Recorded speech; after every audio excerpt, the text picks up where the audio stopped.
Hey, everybody. Sorry for the slightly delayed start tonight, only by about a minute and a half. So, not too shabby in that regard. We were kind of scrambling here last minute to get everything up and running, but I think we're good. Stand by. We're getting the first match set up. So, we're starting a new tournament tonight. This is the first time we are doing a tag team tournament. I've not done a lot of tag sims in 2K, so I don't know. I'm hoping that it's going to be that it's not going to be every single pinfall gets broken up immediately. Also, I'm going to adjust my camera because for some reason I'm like at the very bottom of the frame. Yeah, it's a little better. I'm hoping that that's not what's coming. I am hoping. I'm hoping that this is a nice, smooth, like how the women's tournament has been going. The 150 has been going great so far. I am just hoping for more of the same here in the tag tournament. I did mention on a previous episode that things are going to be when I was on the 150 talking a little bit about this is going to be a little different because PWI's list of the 100 best tag teams includes some mixed tag teams and some women's teams. And of course, the WWE 2K games do not allow men against women. So some of these matches will be taking place in 2K. Some of them will be taking place in Fire Pro.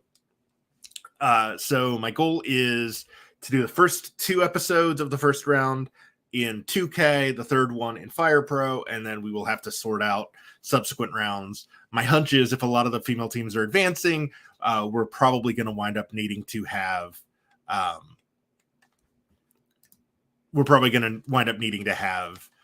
most of the tournament taking place in Fire Pro.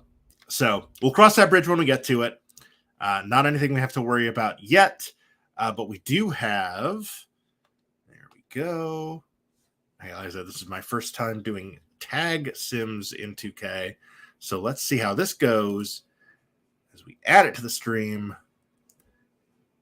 The first match in the tag team tournament.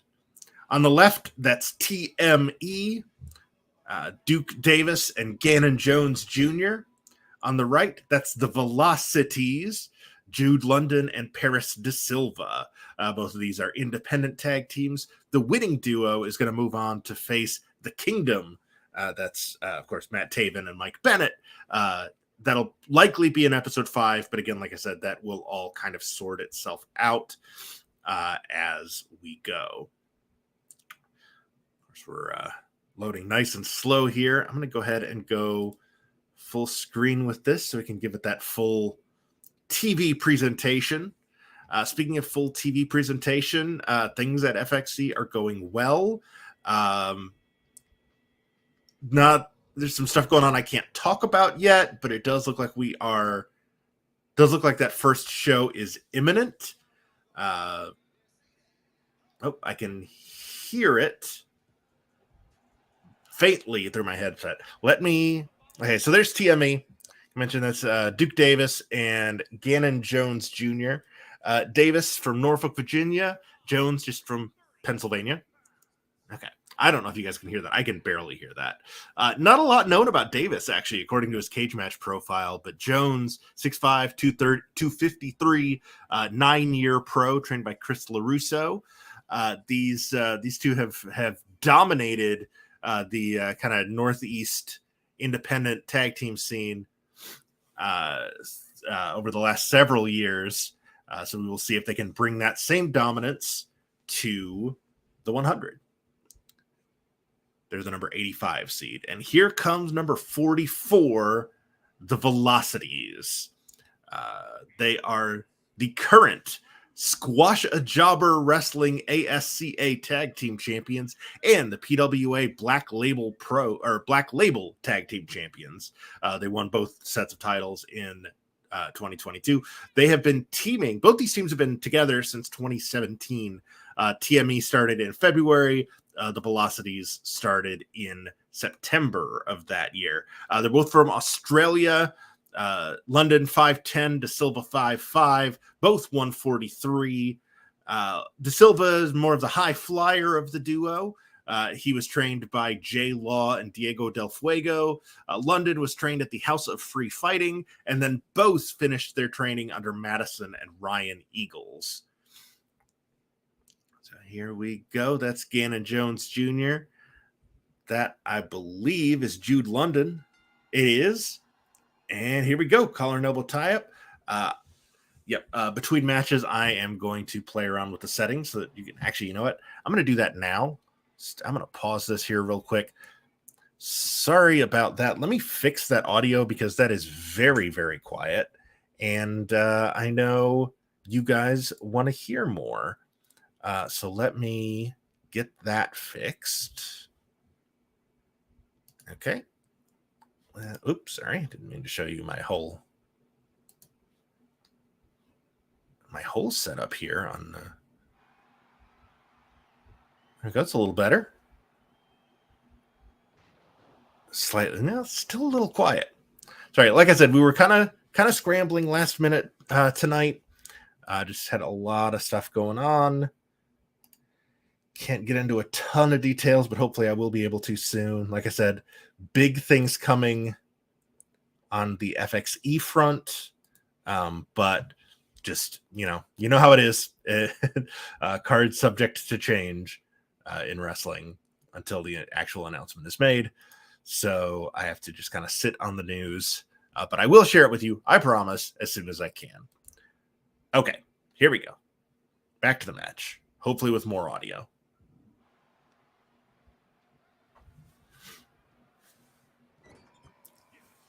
Slightly more audio.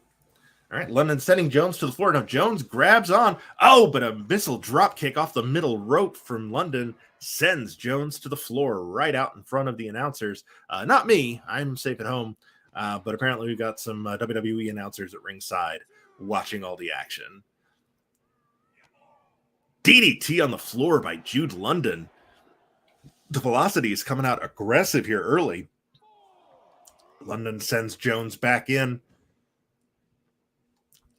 I thought he was going for some kind of springboard move, but Jones tags in Duke Davis. Dangerous Duke Davis. Oh, caught a brutal submission hold here by Jude London, dropping him face first. Oh, and he just kicks the referee. Referee's down. What's London going for here? Rolling sort of a variation on, I think that is Nagata lock too. He's got in place there, but the referee calling for the break. Standing shooting star from London. Now pulling Davis to his feet. Super kick right on the chin. Yes, this is independent wrestling, folks. Duke Davis is down. Jude London hooks the leg. Gannon Jones standing on the floor watching his partner getting pinned. Does nothing. But I guess he knew he was going to kick out. Paris De Silva tags in for the first time now. Paris De Silva with the leather over his left shoulder. Jude London over his right.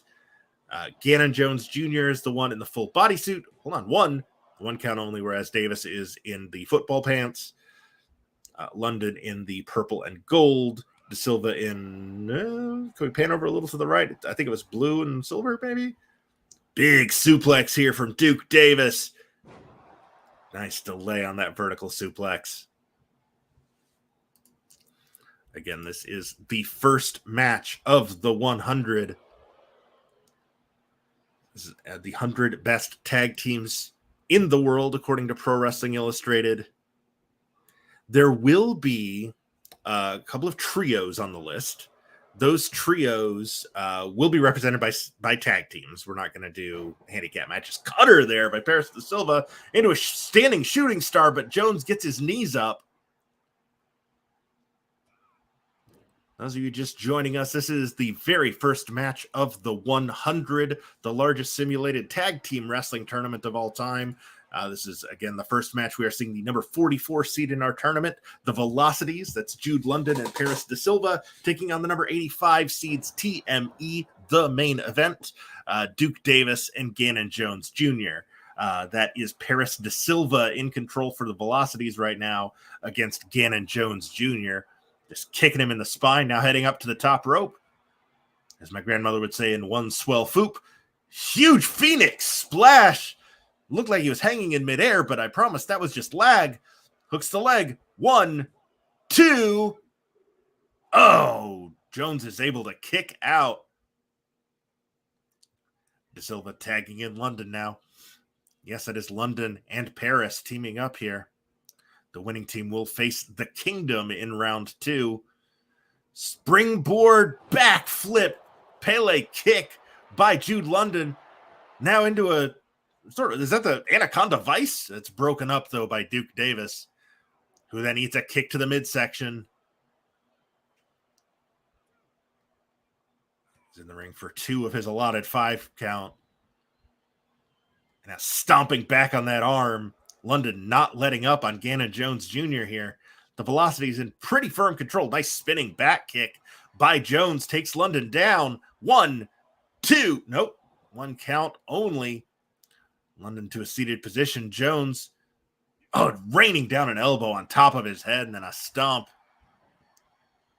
Rolling him over and a kick to the spine. Jones now. Oh, what are we going for? Oh, flatliner. Nicely done by Jones. Tags in Davis, which is a smart move. Jones had been in there a while, taking a lot of punishment. Davis gesturing for Jude London to get to his feet. Dangerous Duke Davis stalking his prey here. And just drops a headbutt on the top of Jude London's head. Now working over the arm. That braced right arm. Paris De Silva off on his timing. Looked like he wanted to throw Duke off the top rope. Unable to, but eats a shoulder to the midsection. But that gives London time to hit a backstabber. But Duke back up to his feet. DDT by Jude London. Drag Davis away from the ropes because he is too close. De Silva back up on the apron. Oh, just going for a pin now. 1, 2. Broken up by Gannon Jones Jr. Saving the main event for a little while longer. Massive drop kick by London sends Davis into the corner. Sends Gannon Jones Jr. into the corner. Another variation on the Pele kick by London. Now up to the top rope. Referee distracted by Gannon Jones Jr. still being in the ring. Does not see that 630 from London. Beautiful move. Referee counting Jones out. He had up to a 5 count to leave the ring. Reversal on the Irish whip. Runs through. Oh, pounce by Duke Davis. And London is down. 1 count as Paris De Silva makes the save for his team. Davis has him up. And hot shots him across the top rope. He needs to turn his attention to his actual legal opponent, though, because London's got him up. Cradle shock. Shades of Frankie Kazarian. London tags out to Paris. Paris De Silva in now. Hooks the leg. 1, 2, 3. That is enough. The Velocities are your winners. The number 44 seeds moving on to round number 2.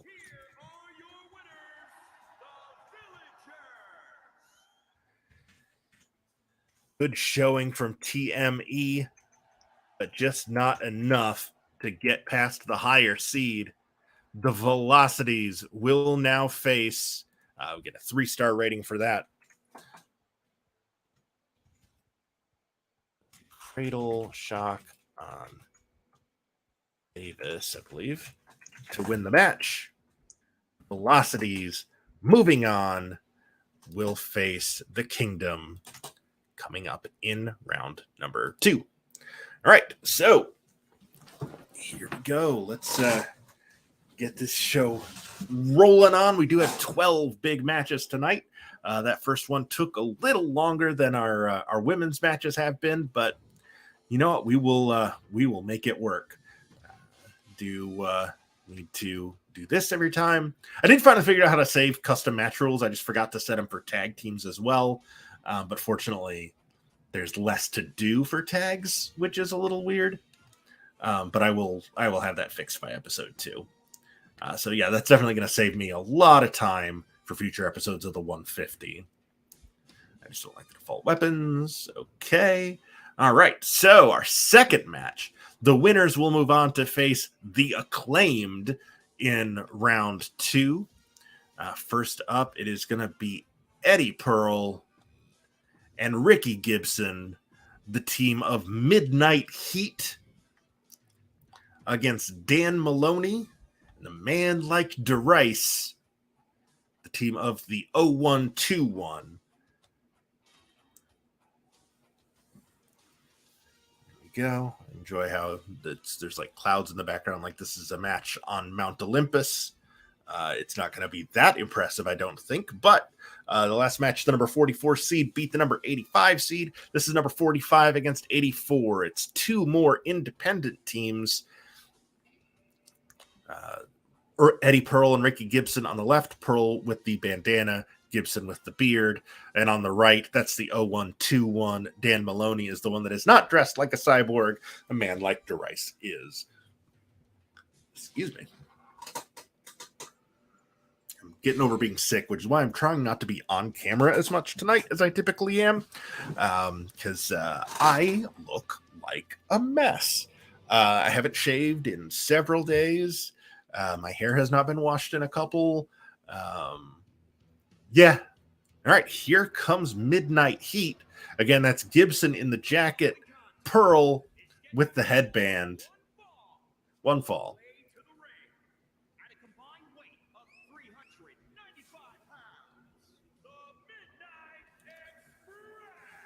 Well, they're Midnight Heat, but that's not an option. Unfortunately, there's fewer customization options in tag teams than there are for singles wrestlers, which is a little disappointing. That there's not a more expansive vocabulary of names that you can give your teams, since it's pretty in depth for singles. Although we have seen in past episodes sometimes you have to tweak it just a little bit. But that is Midnight Heat. Tell you a little bit about them. We'll wait for their opponents. They are the current United Wrestling Network Tag Team Champions, titles that they just won 25 days ago. They have been teaming since 2017. They are from Portland. Gibson, the slightly larger of the two. Pearl, also known as Freak Nasty. Gibson, also known as the Rock God.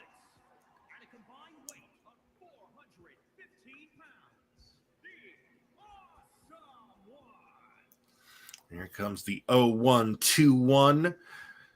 As a team, they currently hold no titles, but DeRice, who you just see there, is currently one half of the North Wrestling Tag Team Champions alongside Leon Slater. He is the Slam Masters Wrestling Champion, the Wrestle Carnival King of the Carnival Champion, and the Kamikaze Pro Champion. They have only been teaming since 2019. DeRice has made 2 appearances on the PWI 500. Maloney has made 3, including in 2021 when he was number 436, which earned him a spot in our very first tournament, the 500, where he unfortunately lost in the first round to Eric Young, who we will actually see later on in this episode. They're both in their mid-20s from Birmingham, England, both in that 200, 215 range. Maloney, though, a 10-year pro compared to only 4 for DeRice. Gibson coming out swinging here early against Maloney.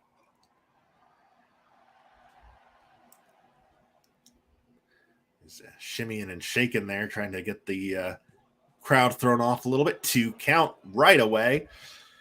Heel move going for a pin after basically nothing. Oh, DeRice looked like he wanted to do something to Gibson, but remember that he's the babyface and Gibson's the heel, so maybe he shouldn't be throwing him off the top rope immediately into a tag team match. Gibson, again, I apologize if I'm like sniffling and I haven't coughed all day, which is a marked improvement over the last 4. So I'm going to take that as a win. Nice bridging Northern Light suplex by Ricky Gibson, almost pulling off the upset very quickly into this match. Gibson with a backbreaker takes Maloney down. Tags in Eddie Pearl for the first time. Maloney crawling toward man like DeRice, but Pearl not going to allow that to happen. And he gives him the Jeff Hardy. I mean, really, that's a low blow, but they just never call it as such, that leg drop. Springboard quebrada off the top rope. You don't see that very often, and perhaps that's why, as Pearl crashes and burns pretty hard there. Embarrassed, he tags in Gibson and leaves the ring. Gibson now working over the ankle and the knee of Maloney. Nice fundamental tag team wrestling going on here by Midnight Heat, keeping Maloney isolated so he's unable to tag out to DeRice. What's Gibson doing now? Going up to the top rope. Oh, drops a huge elbow. Maloney tried to roll out of the way, and Gibson winds up just dropping it across his back. 1, 2 count only, says the referee.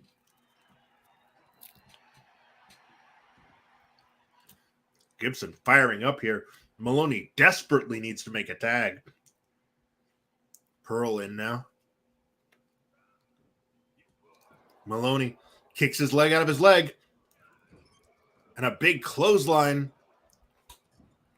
teleports Pearl into the corner, now pulling him up by his throat. And a big backbreaker. Pulling him back to his... And going to do it again. Yes. Chaining those two backbreakers together. And there's the tag. In comes a man like DeRice for the first time in this match, seeing action. Immediately going to the top rope, or the middle rope, I'm sorry. Waving Pearl to his feet. Flying Huracanrana takes Pearl down. Dragging him away from the corner. Hooks the leg. 1, 2. Pearl able to kick out. DeRice can't believe it, but again, that's his first offensive move. It's his only offensive move as he tags Maloney right back in. Not sure I see the logic there because Maloney has had his butt handed to him by Midnight Heat throughout this match. Well, it's a big clothesline, or a German suplex, and then a ripcord clothesline. 1, 2. Pearl is able to kick out. Maloney tagging DeRice back in. Quick tags in and out by the 0-1-2-1. DeRice, drops a knee on the inside of the elbow of Eddie Pearl. Boot to the midsection. We're going for a code red. Did you order the code red? You're goddamn right I did. 1, 2. Pearl able to kick out. DeRice going back up to the middle rope, this time just to pose. Seems unwise. He should really be staying on his opponent, and he really shouldn't be tagging Dan Maloney back in, and yet here we are. Maloney back in the ring of the format. Oh my God. That's Baron Corbin's finisher, whose name I can never remember. 1, 2, 3. That does it. End of days? I think it's the end of days. 1-2-1. Pick up the win, and they will now face the Acclaimed in round 2. So far, 2 matches into the 100, and so far, both favorites have won. TME and Midnight Heat, the first 2 teams to drop out, both 3-star matches. And that was Maloney, End of Days on Pearl. All right, so 2 matches in. We've got 10 more to go tonight. Again, usually at this point we would be cutting back to me, but again, recovering from being sick, trying to stay off camera as much as I can.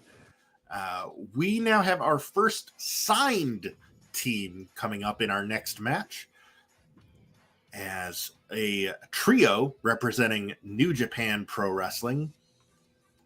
The House of Torture take on MSP.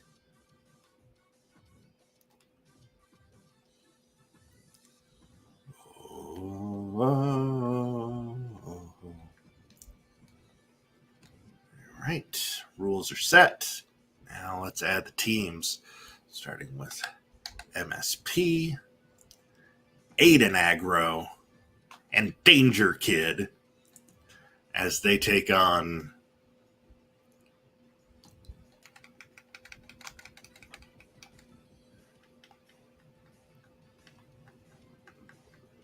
Sho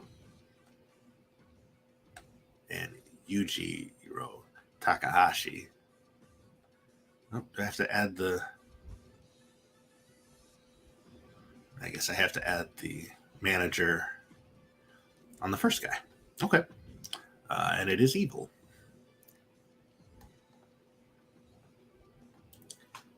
Okay, I think I've got that set. Indeed. Here we go.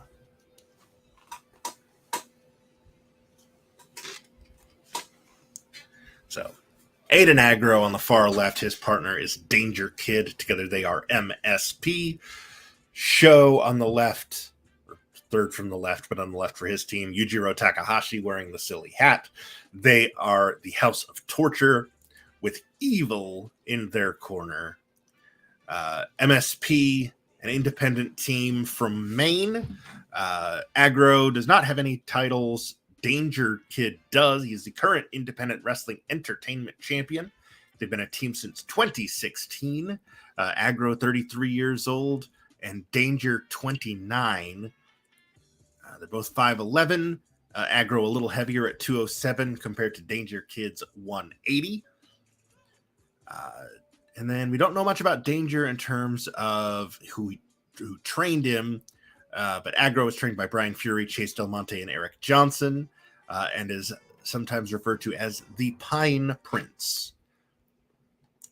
And that is all of the facts I have about MSP, other than what was printed in the PWI 100. But here comes MSP, getting a little free birdie on their way down.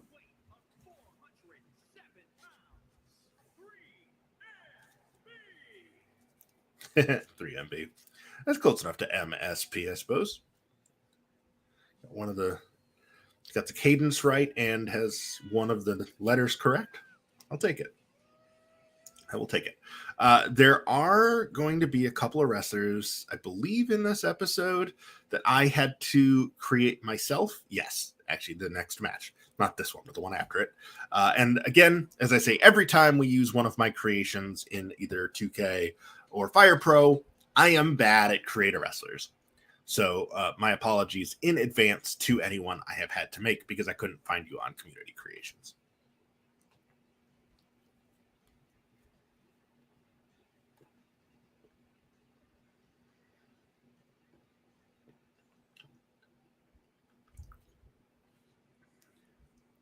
Sorry for any accidental ASMR there. Trying to grab a snack between entrances. But now here come the never open weight 6-man tag team champions.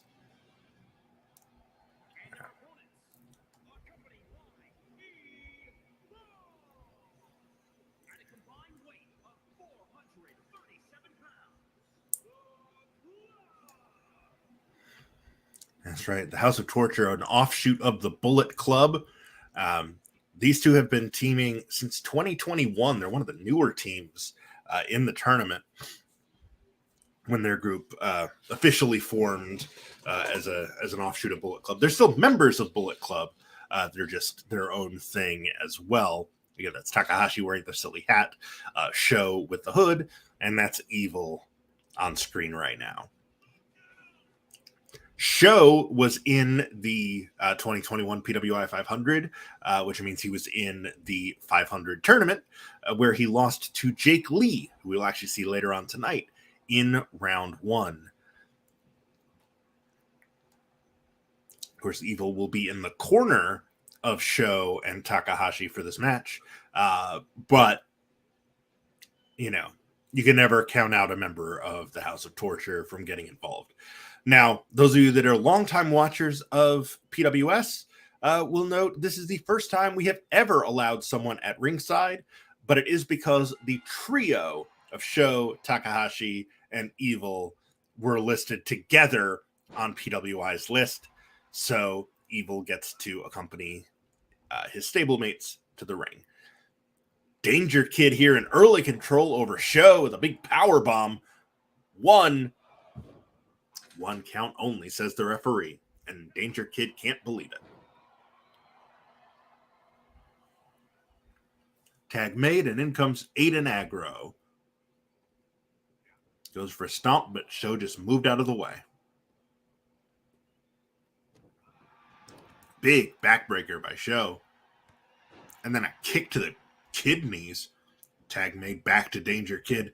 Quick tags in and out by House of Torture. We've seen this strategy work for other teams so far tonight. Danger Kid quickly to the top rope. Signaling for Show to get to his feet. What's he going for here? High cross body block. Beautifully done. And Danger Kid going to tag right back out to Aiden Aggro. But Show takes the opportunity to tag in Takahashi, the Tokyo Pimp, the suplex machine, Mr. Rated R, the no limit tough guy. Takes a big neck breaker, and Danger Kid's back in. House of Torture honestly struggling a little bit to get going here. Oh, and Danger Kid just chucks Takahashi to the floor and then punches Show right in the face. And a shoulder to the midst. Oh my God. Sunset bomb onto the concrete by Danger Kid. Both members of House of Torture down. Kid was distracted by Evil, and that allows Takahashi to come in and take control on the floor. Whips him into the barricade. Again, they have a 20 count on the floor instead of the traditional 10. Takahashi looked like he was trying to send Kid into the table, but Danger Kid slammed on the brakes. Intelligent move by the 180-pound Danger Kid, who is now being pummeled on the floor by Yujiro Takahashi. Danger Kid probably should have left well enough alone after he hit that massive power bomb onto the floor on Show. But he turned his attention to Evil, and that gave HOT a chance to, well, now he's going after Evil again. He can't let himself get distracted. What are you doing? Kid can't decide whether he wants to look at Evil or Takahashi. Evil or Takahashi. Evil. I guess he's decided on Evil, kicking him in the midsection. What's he going for here? He's going to power bomb. No! An alley-oop on Evil on the floor. Did Danger Kid forget that Evil is not actually in this match? X Factor on the concrete. Referees count up to 15. Danger Kid may get himself counted out just from attacking Evil. This might be the stupidest finish in PWS history. Back in the ring at the 18 count. Goes for a flying clothesline on Takahashi, who ducks it. Takahashi's had all the time in the world to catch his breath. Well, Danger Kid was attacking Evil on the floor. Evil got his poop kicked in, but he's on the floor celebrating now because his boys are in firm control. Takahashi going for the pin after the flying forearm. Gets two. Takahashi now pulling Danger Kid to his feet. Whips him into the corner. Tag made, and in comes Show. Looking like we're going to see some double team action here. Oh, inverted atomic drop followed by the big boot. But Show turns around to show off, which allows Danger Kid to tag in Aiden Aggro. But Show seems to have been planning for that, firing off shots on both members of MSP. Series of forearms to the back of Aiden Aggro. Show now going to work over the arm a little bit. Sorry, folks. Like I said, I'm a little congested, still getting over being sick. You also might hear my ceiling fan in the background. Really not doing the professional show business thing tonight, but like I owed y'all a stream because we didn't do it on Tuesday like I had planned. And I do really want to finish both these tournaments up Mania weekend. So Aiden Aggro's got Show up on the top rope. Not sure what he's got planned, but he's going up there with him. Oh, no. Spanish fly by Aiden Agro on Show. Unable to, what? Springboard plancha, I don't even know what to call that. I guess it was a plancha splash. Tags Danger Kid back in. Now Danger Kid to the top rope. What's he going for? Swanton bomb, but Show gets his knees up.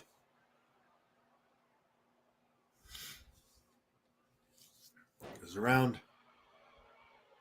Nice double leg by Show. Tags in Takahashi. Takahashi now pulling Danger Kid to his feet. Series of kicks to the midsection. And then a forearm to the head. Just pummeling him with kicks now. Yujiro Takahashi in firm control until he took a thumb to the eye. Danger Kid now going for a twist of fate, and he hits it. Hooks the leg. 1, 2. Oh, but it's broken up by Show just in the nick of time. On a sleeper slam by Danger Kid. Danger Kid now sends Takahashi into the corner. Following him in, putting him up on the top rope. What's he going for here? Twist of fate off the middle rope. 1, 2. Kick out. Takahashi able to get a shoulder up just barely. I thought for sure that was going to do it. Aiden Agro tags in. MSP in firm control here. They are the 81 seeds against number 48. House of Torture. What's the label lock? Aiden Agro's got Takahashi in the label lock. Nowhere to go for Takahashi. Where is Show? Show has been on the floor for a while. Oh, there he is. Hi, Show. Flying forearm by Takahashi. I was really expecting Show to run in and break that up, but Takahashi able to get out of it. Snapmare suplex out of the cravat. Takahashi tags in Show, who hits a big running elbow to the face. Now he's got the arm. Single arm DDT. Into a Fujiwara armbar.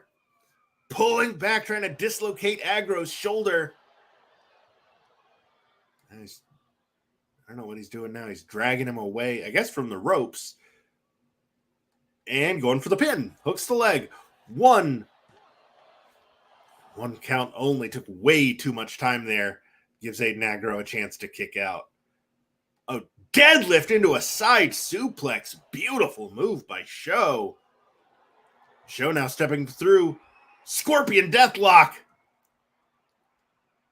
Oh, but Danger Kid drop kicks him in the face to break it up. And then Danger Kid eats an elbow for his troubles. Oh, just a power slam there by Danger Kid. Referee giving him a count of 5 to get to the floor. He leaves at 2. Show goes for the pin on Agro. 1. And it's broken up again by Danger Kid. Danger Kid really needs to get onto the apron so Agro can tag him. Show dumps him over the top rope. Show now. What's he going for here? Snap suplex. Lovely move there from Show. Absolutely brutal. And a discus. No, he went for a rolling elbow. Agro blocked it. Sweep the leg, Johnny. And a breakdancing leg drop from Agro. But he did it right in front of Takahashi, and he must have realized it because he got up before the count of 1. Show what Agro's going for here. A series of kicks. Some blocked, some ducked, but that back hook kick did not and was not. And a capo kick right on the chin. Tag made, and in comes Danger Kid.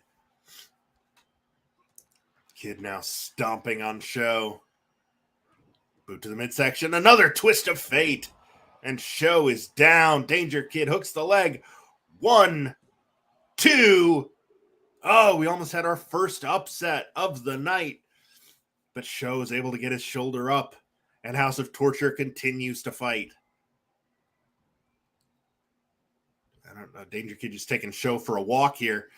Gives Show plenty of time to recover and elbow him in the stomach a couple of times. 4.5 stars. This is now the best match of the second season of Pro Wrestling Simulated. Jawbreaker by Danger Kid, and down goes Show. Danger Kid now, not sure what he's going for. Still don't know what he was going for.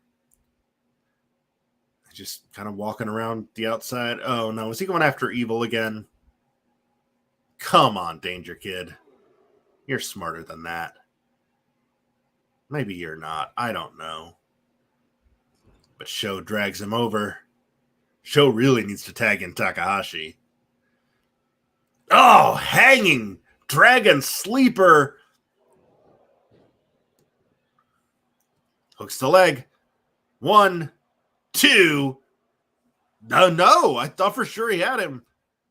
But no. Tag made, and in comes Takahashi. Danger Kid needs a tag too. Oh, but instead he charges and gets thrown over Takahashi's head. Now Reigns kicks and stomps. I thought he was going for a camel clutch there, but Danger Kid slips out of it, pulling him down by the hair.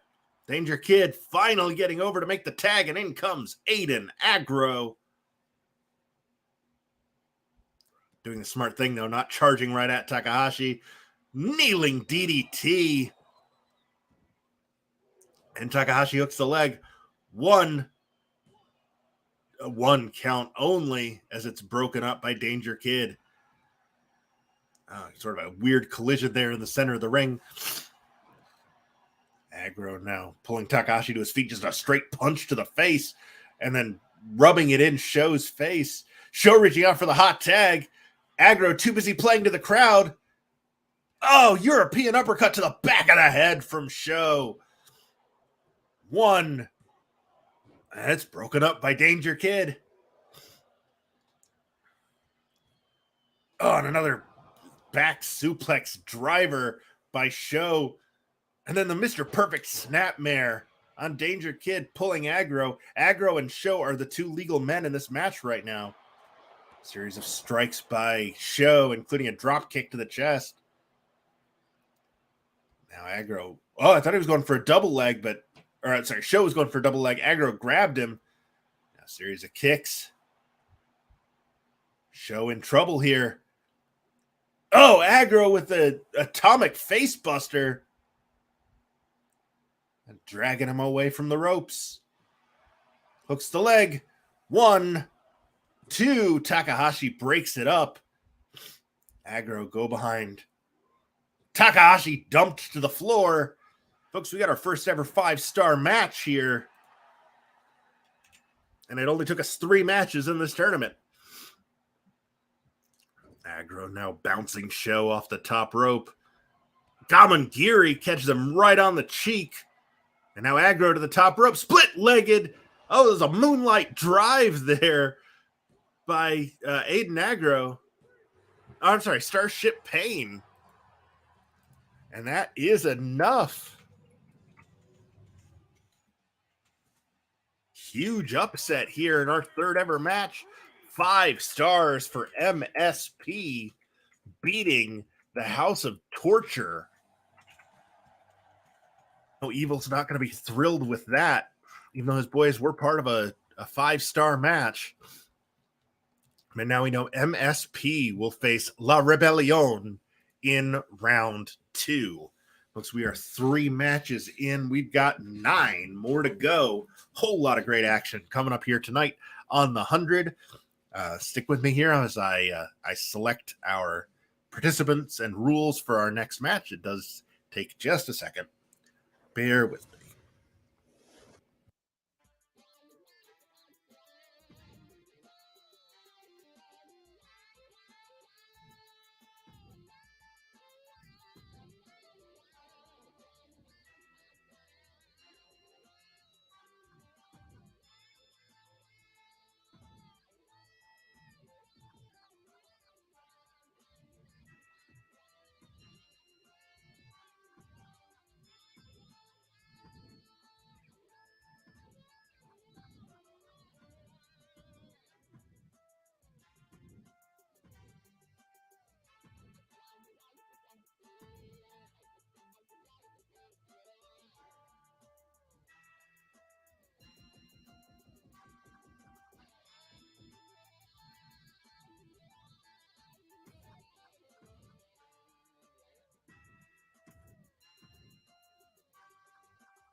right, time for our fourth match of the night. The winners will face Fukuoka Double Crazy in round 2. That's just a fun team name to say.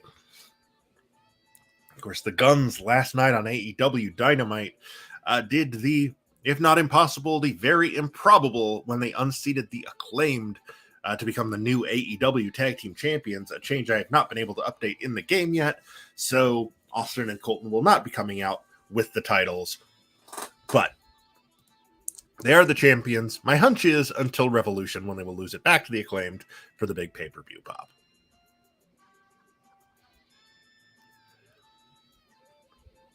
So these two teams on the left, that's Le Tabernacle de Team, also known as TDT. Matthew St. Jacques on the left, Thomas Dubois on the right. And we are in Minneapolis for this match. And there they are, that Dubois with the tattoos, St. Jacques without, I believe.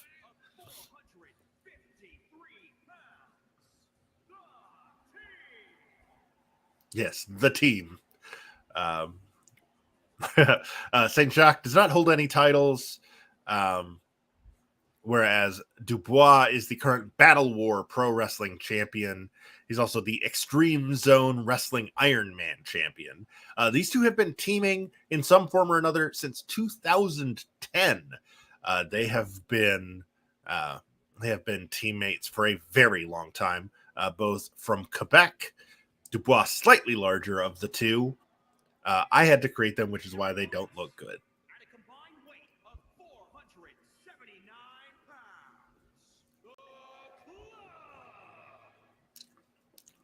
Yeah, because, can't do Gun Club, can't do guns. But here come Austin and Colton Gunn. That's Colton on the left, Austin on the right, coming out in their old Gun Club t-shirts. I don't know what Colton's doing. Apparently neither does Austin, but they are making their entrance. These two, partners their whole lives because they are siblings, but they have only been a tag team since 2020, which is when Colton debuted. Austin has 3 more years of experience. They are both from Orlando. Colton is 31. Austin is 28. They were both trained by their dad in some form or another. Colton, of course, trained by Billy at AEW after Billy became a producer there. So here we go. It's Dubois on the left, Austin Gunn on the right. There's the bell, and Dubois goes right for the midsection of Gunn, firing off a series of strikes, including a roundhouse kick. Thomas Dubois is off to the races here, tagging in Mathieu St. Jacques. Again, my French, not good. I took Spanish in middle and high school, so my Spanish is okay because I took them in high school, and I'm 40. But Austin Gunn now working on St. Jacques. So I apologize to any Quebecois who may be watching this, critiquing my pronunciation of French terms. But, it is what it is. Dubois tags in and just drops a knee across Gunn's face. Or again, across Austin's face. I guess I shouldn't be calling him Gunn because they're both Guns.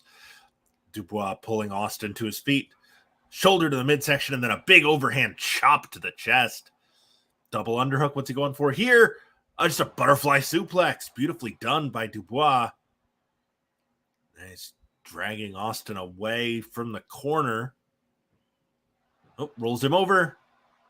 Struggled to do so. Gunn might just be dead, or Austin might just be dead weight here. Nope, 2 count only. He's able to kick out. Dubois is like, all right, well, if that's not it, maybe this knee to the head and a tag to my partner will be. And in comes Mathieu St. Jacques. Pulling Austin up. Arm wringer. Oh, what's he working on now? Oh, no. Oh, man, trying to dislocate that elbow. Very quick tags here, back and forth by TDT.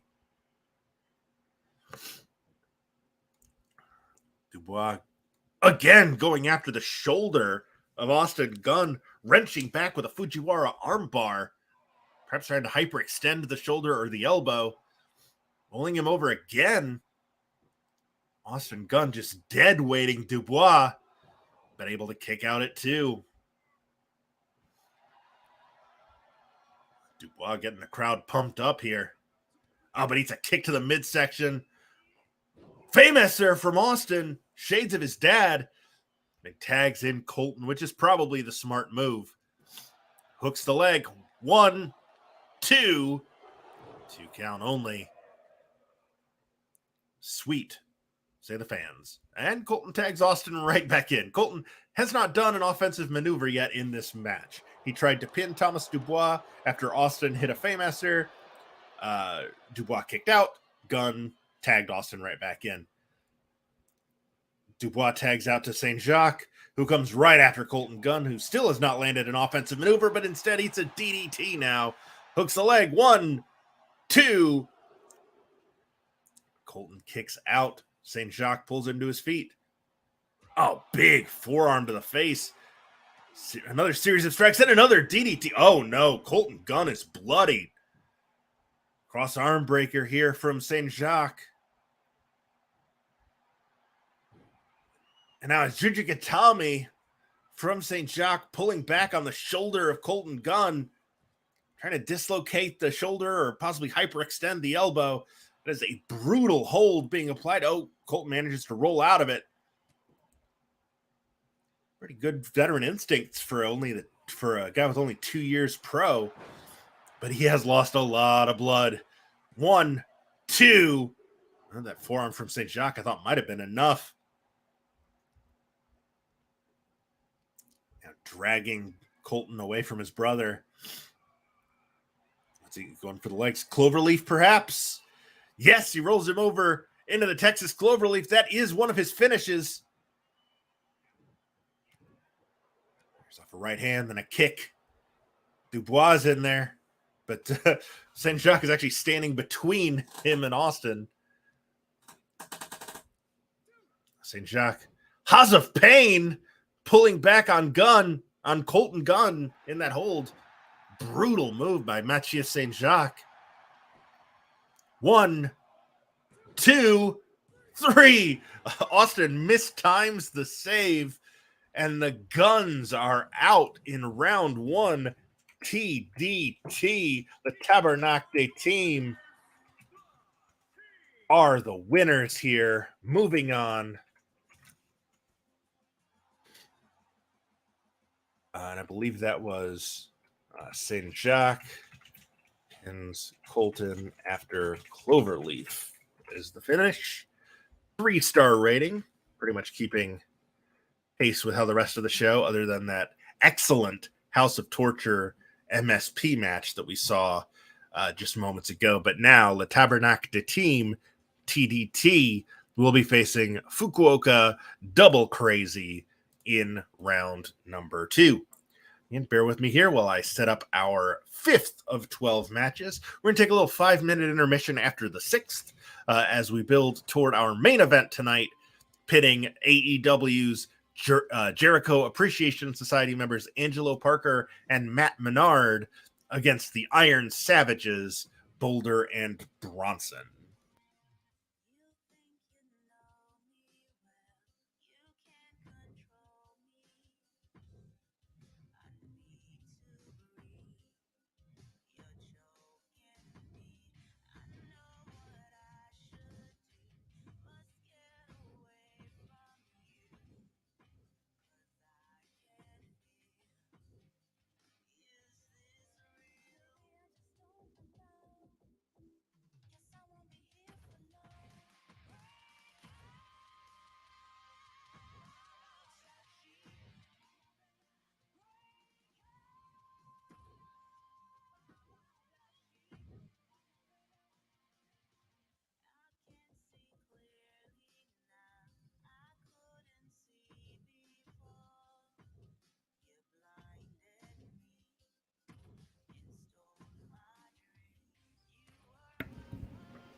All right, here we go. On the left, that is Stevie and Tommy Philippe, the Philippe brothers, also known as the Natural Classics.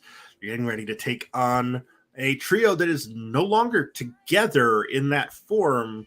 I believe, I'm not up to date on Impact. Unfortunately, I'm a little behind. But I believe that the version of Violent by Design that is Diener, Eric Young, and Joe During has split, and they have gone off into separate groups with other people. But that was the group that was listed in the 100, so they're setting their differences aside here to take on the Natural Classics in round 1 of the 100. The winners will face the Lucha Brothers in round 2. So a very steep hill to climb for whichever duo survives this tag team match. Once again, this is PWS. This is the 100.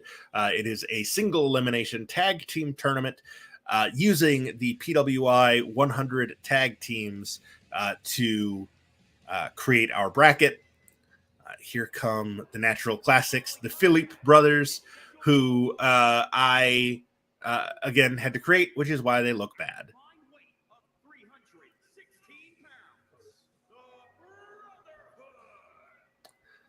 So they are the current Battle Championship Wrestling Tag Team Champions and the current Slam Pro Wrestling League Tag Team Champions. They've been partners since 2016, or tag team partners since 2016. Again, they are brothers, so they have been together significantly longer than that. They are from Melbourne, Australia. They're both high flyer graduates of the PCW Academy. And Tommy Phillip is known as the Future Classic. That is him in the red with gold. His brother, that's him in the black and white. His brother Stevie is in the red and gold.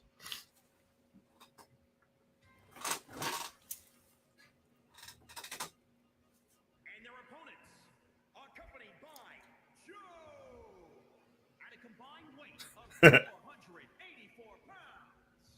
Vicious and delicious. All right, this is the right starting letters. That's Violent by Design. That is Diener there in the foreground. In the hood and the mask is Eric Young. And in the trunks is going to be their corner man, Joe During. This incarnation of Violent by Design was started back in January of 2021. Diener and Young both participated in the 500 or first ever tournament. Diener lost in the first round to Willie Mack. Young, as mentioned earlier, beat Dan Maloney in round 1 before losing to Kento Miyahara in round 2. Both men in their early 40s. Diener's 41. EY is 43. Both 6 feet in that 225 to 230 range.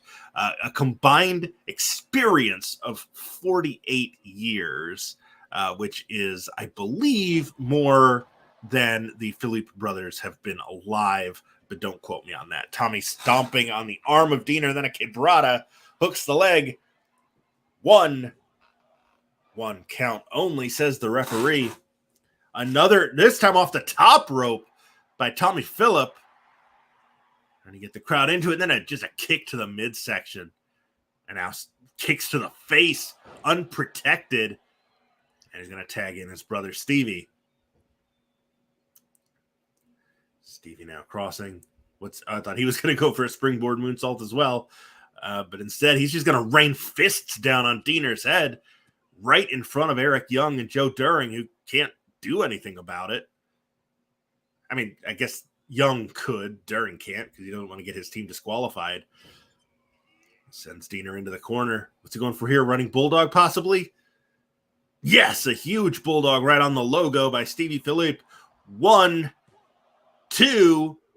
Oh, wow, that would have been very quick. But Diener does manage to kick out. Stevie now pulling him up. Drop kick to the spine from a seated position. Tag made. Stevie out. Tommy in. Tommy now, what's he doing? Drops a knee on the inside of Diener's elbow. Cody Diener in a lot of trouble here. At the hands of the much younger and much faster Philippe brothers. Another quebrada from Tommy. 1, 2 count only. Again, the winners of this match will face the Lucha Brothers in round 2. Diener ducks the kick and drops Tommy with a neck breaker. He probably ought to tag in Eric Young. He's been in the match since the beginning. Apparently he is not done punishing Tommy. He's up on the top rope now. Diving headbutt attempted, but Tommy moves. Tag made, and in comes Stevie. Kick to the leg, and now chops. A kick to the midsection, and a DDT by Tommy Philippe. And Diener possibly busted open after that. Hard to tell. I don't think he was. 1, 2, 3. Wow. Eric Young never even tagged into the match. Maybe things are not so smooth between the former members of Violent by Design as the Philippe brothers, essentially squash Violent by Design. DDT Tommy Philippe on Diener is the finish. VBD is out in round 1. 2.5 stars for this one. Definitely not the best. Actually, it is the worst match of the night. Eric Young never even tagged in. That is wild to me. But we now know it'll be the Philippe brothers against the Lucha Brothers in round 2. All right, folks, we've got one more match to go before we take our intermission. I'll go ahead and get that set up, and we'll be right back.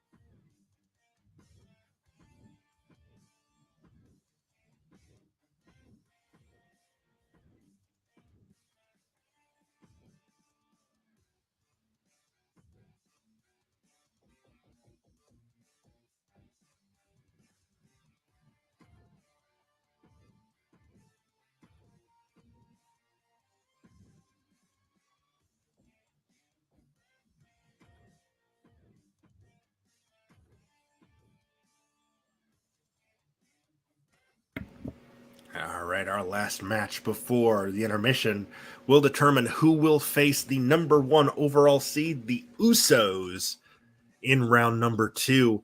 On the left, that's Jalen Brandon and Trayvon Jordan, the team of Waves and Curls, who you have probably seen on AEW Dark and independent promotions around the country. Waves and Curls are a team very much on the rise. On the right, a team that is already there. They have risen. That's the Viking Raiders. On the left, Eric. On the right, Ivar. Again, the Usos await the winners of this match, which is taking place in Fort Worth, Texas. Got the crowd on their feet. Arena in a bit of a green haze, and here they come. That is Jalen Brandon on the left, Trayvon Jordan on the right. On the way to the ring, at a combined weight of 452 pounds, the Way. Now, they are the current Top Rope Promotions Tag Team Champions. They are the Northeast Wrestling Tag Team Champions. And Trayvon Jordan is the Northeast Wrestling Heavyweight Champion. They have been teaming since 2019. They're both East Coast boys. Brandon from Providence, Rhode Island. Jordan from Bridgeport, Connecticut. They were trained by Matt Taven and Vincent of the Kingdom. Of course, we know Taven and Mike Bennett. That version of the Kingdom will face TME later on in this tournament. And now here come the Viking Raiders. The hunt is on. That is Ivar standing. That is Eric kneeling.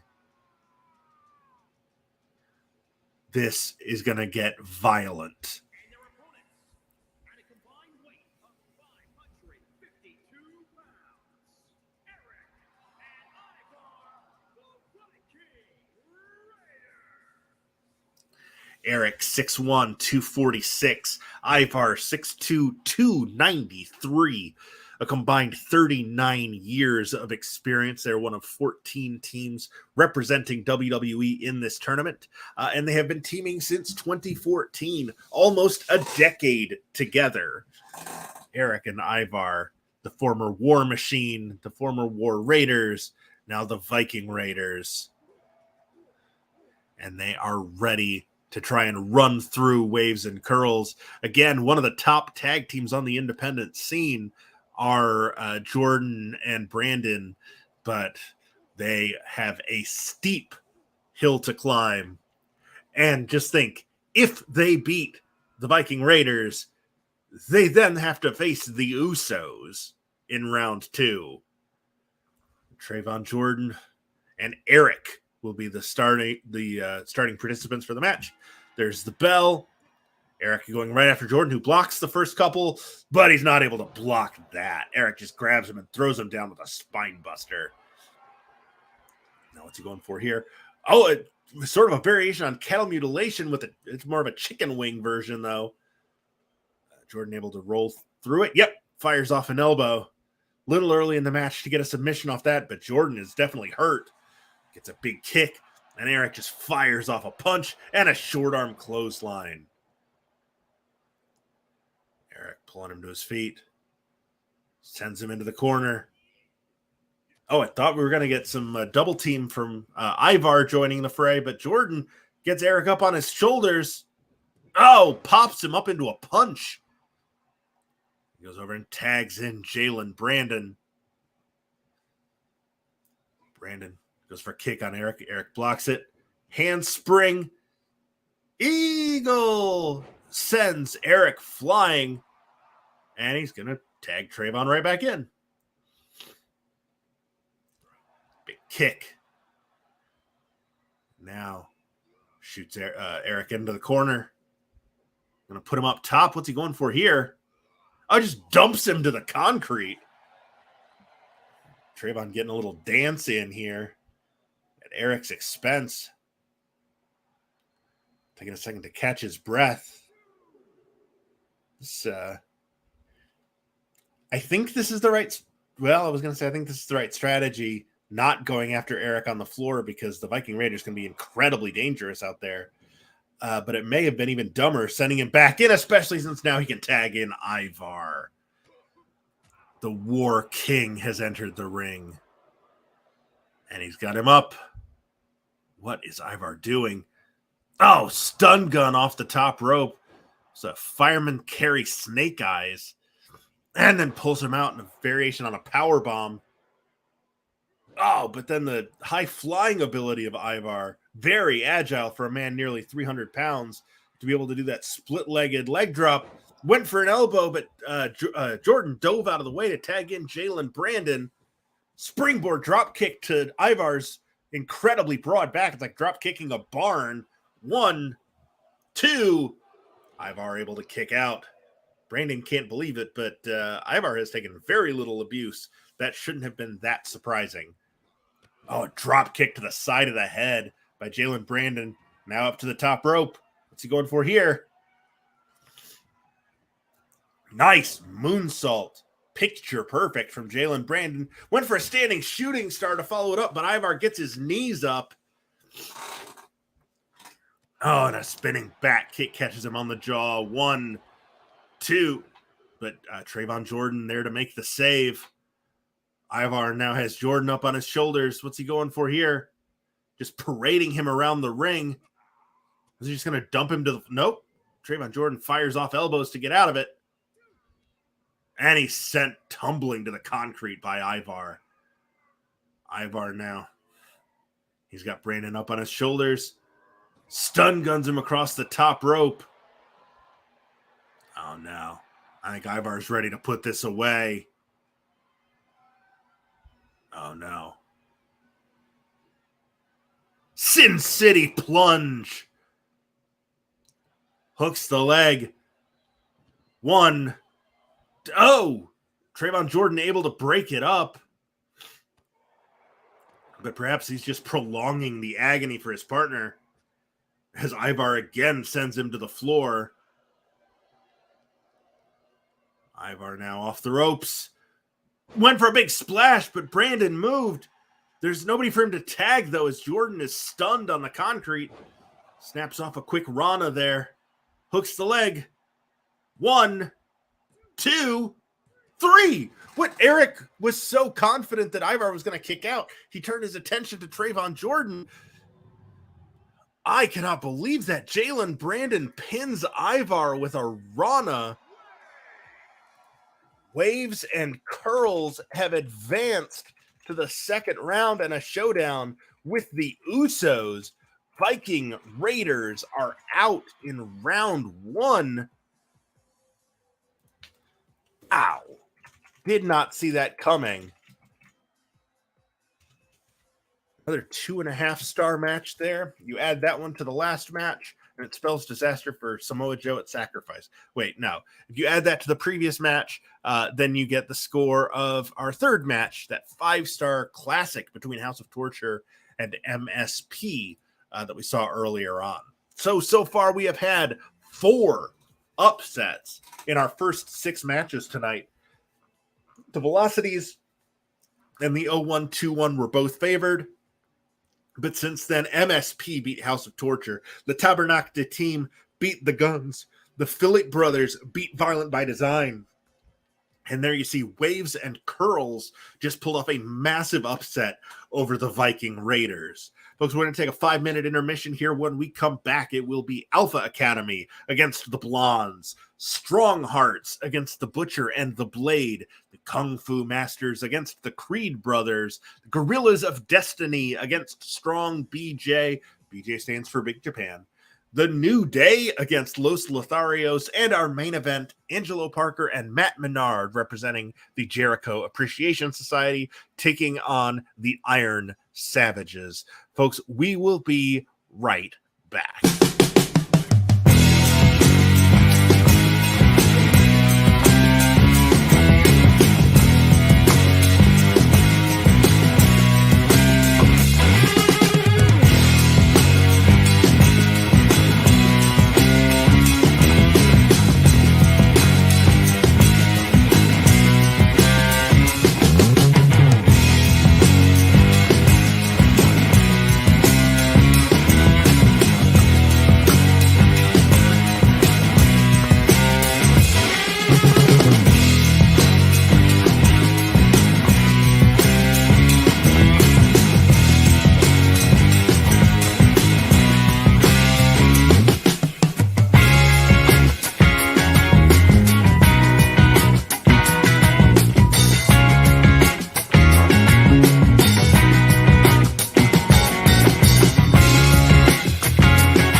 are back here on the 100. On the left, you see the Blondes, Brian Pillman Jr., and who the fuck is Griff Garrison? On the right, you see Alpha Academy, Chad Gable, and Otis. The winning team here will face the winner of a match we're going to have later on tonight between the New Day and Los Lotharios. So the Blondes might have to run through a WWE gauntlet, or either the New Day or Los Lotharios will have to face two teams from their own promotion. We're in Cincinnati, which is a major advantage for the Blondes. The following contest is scheduled for One fall. on the way to the ring at a combined weight of 432 pounds. The Brood.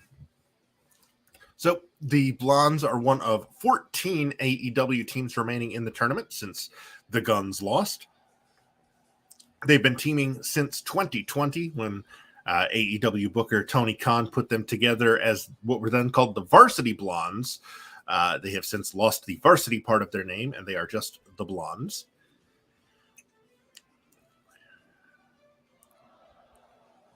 And here comes the Alpha Academy. Presenting the Alpha Academy from Minneapolis, Minnesota, weighing in at 202 pounds. Chad Gable. I don't know why they don't come to the ring together. That's weird. Huh. Okay. Well, I mean, that's a default setting. So. Do do do do do do do do do do do do do do do. Shoosh. Shoosh, please. Man, I just played the music again. That's a little silly. But yeah, here comes Otis. 310 pounds. Representing the Alpha Academy from Superior, Wisconsin, weighing in at 330 pounds. Oh, 330 pounds. Okay. Cage match was wrong.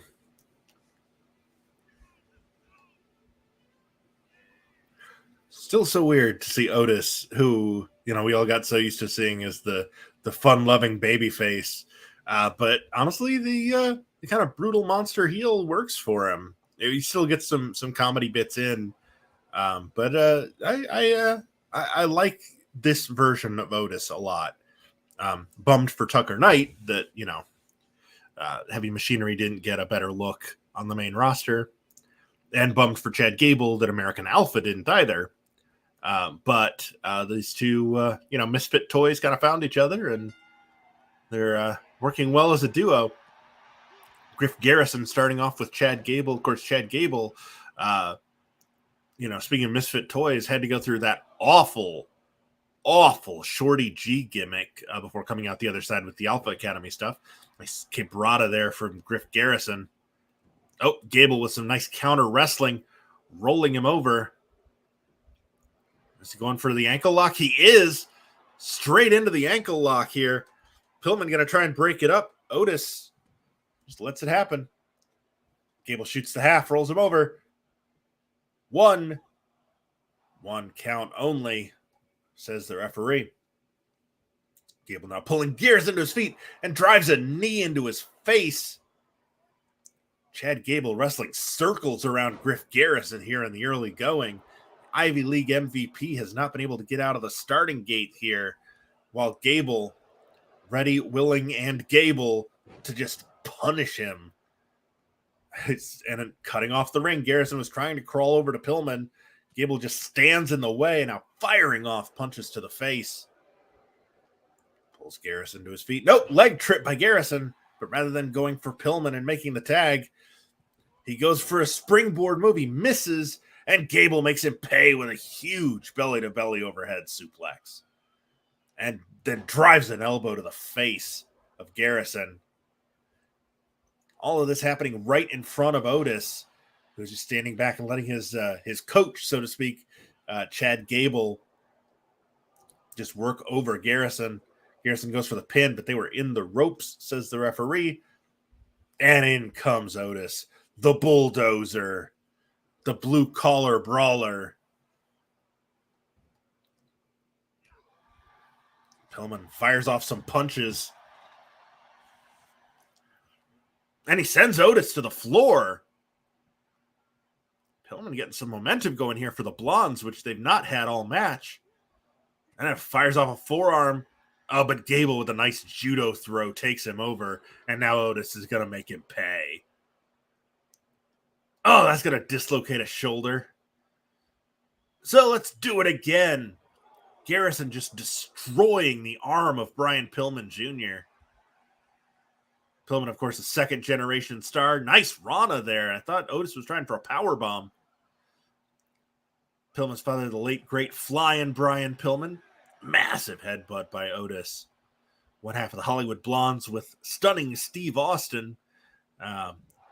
Really one of the first great American cruiserweights. His match with Jushin Liger on the very first episode of Monday Nitro was a lot of fans' introduction to that style of wrestling in the States. Makes the tag, and in comes Garrison. Pillman Jr., of course, waiting still for that kind of breakout moment. He and Garrison have had some nice starts of what looks like is going to be a push in AEW, but they just can never quite take it to that next level. Losing Julia Hart to the House of Black was a major blow that I still don't think they've quite recovered from. Nice striking combination from Griff, though, ending with a knee to the side of Otis's head. 1, 2, 3. Whoa! Wow. Lot of upsets tonight. Number 97, the Blondes make it 5 straight upsets over Alpha Academy. The number 32 seeds go down to number 97. A striking combination from Garrison puts Otis down. Another 2.5 star. Very, consistent. Our last 3 matches have all been 2.5 stars. This has been it's been a surprising evening. And we've still got 5 more matches. We have had 5 straight upsets compared to 2 that have gone as expected. We've got the Strong Hearts and the Butcher and the Blade up next. Stand by while I get that ready for you.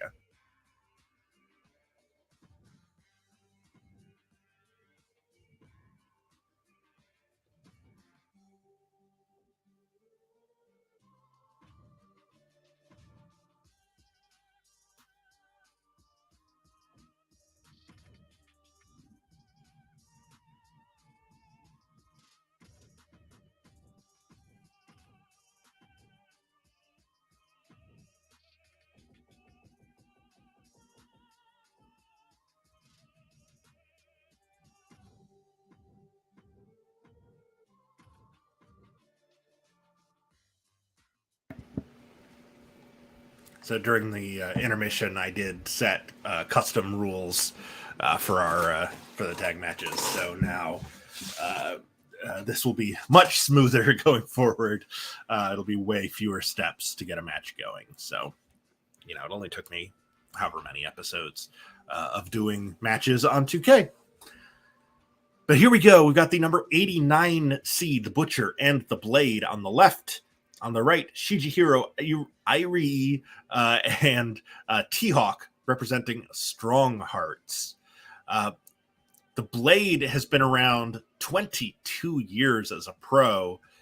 Butcher only 7, despite there only being a 3-year age difference. Butcher didn't get into wrestling until he was 38 because he was a rock star. He, that was his career, and he was even doing it while he was wrestling for a while. But that has since stopped. The band has broken up, and Butch is fully invested in his tag team with the Blade.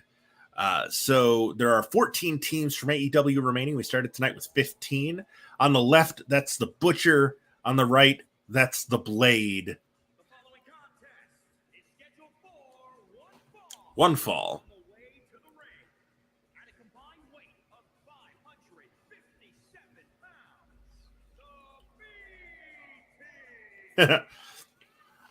So, yeah, Butcher 45, Blade 42, Butcher 6'3", Blade 6 feet even, Butcher 273, the Blade 220.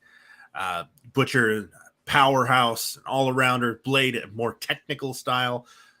Butcher, of course, trained by Josh Barnett, which is explains the more power and all-around nature of his game, whereas Blade was trained by Les Thatcher, which explains the technical elements of his. So we will see the two Buffalo natives here that have been teaming since 2017, almost since the beginning of Butcher's career. But now they will face the only team in this tournament representing the GLATE promotion. And their opponents, at a combined weight of 457 pounds, Los Lotharios. So the Strong Hearts, they are Irie is the Oriental Wrestling Entertainment Open Weight Champion. That's OWE. That's the promotion that T-Hawk, Shima, and El Lindemann were kind of the faces of before it was sort of absorbed into GLATE. I'm not entirely sure exactly how all that worked out. T-Hawk was in the 500, losing in the first round to Preston Vance, who we will be seeing later on in this tournament. They're both younger than their opponents, 13 and 14 years pro. They're 32 and 34 years old. Butcher and Irie starting things off here. Irie firing off shots here. He is 5'8", 253. He is giving up 7 inches and 20 pounds to the Butcher, but it doesn't seem to be bothering him so far. Big right hand from the OWE open weight champion, and sort of a variation on the curb stomp, but he did it from the middle of Butch's back, firing off the big right hand.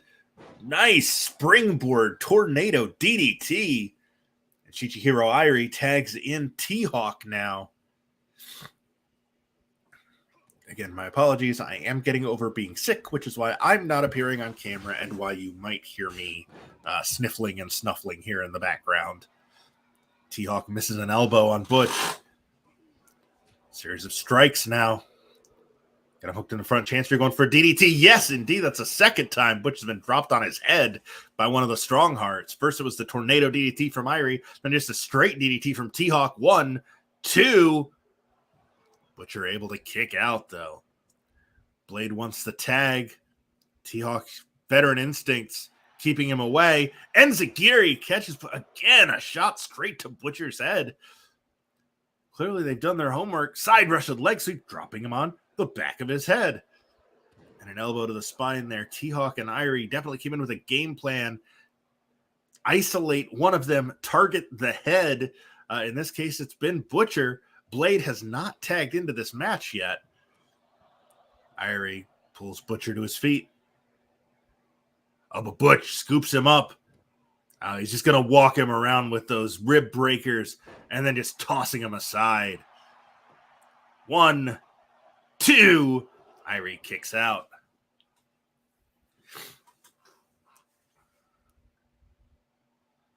And now Butcher taking Irie into the corner. What's he going for here? Oh, charges him with a massive clothesline.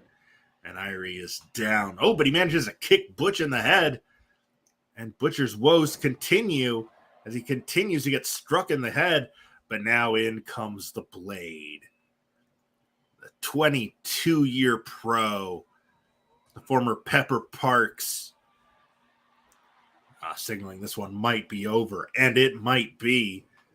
Stomping on Irie's midsection. Now pulling back in a variation on the camel clutch. But T-Hawk comes flying in to break it up. Blade dragging him out of the corner. Rolling him over. Lateral press, no leg. 2.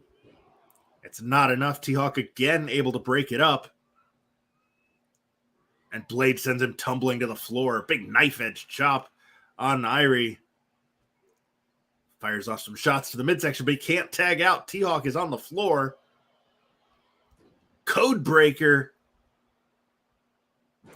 Irie targeting the thigh and the knee, just punching the knee of the Blade, keeping the man down. Up into a fireman's carry. Death Valley driver. 1, 2. Oh, and Butcher takes another big DDT from Hawk as Blade kicks out.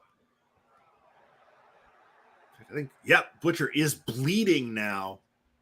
He sends T-Hawk to the floor. And Blade drops Irie off the top turnbuckle with a snake eyes. 2. I guess Irie must have kicked out because we've cut to the floor where Butcher is doing reps of a gorilla press, dropping T-Hawk face first onto the floor.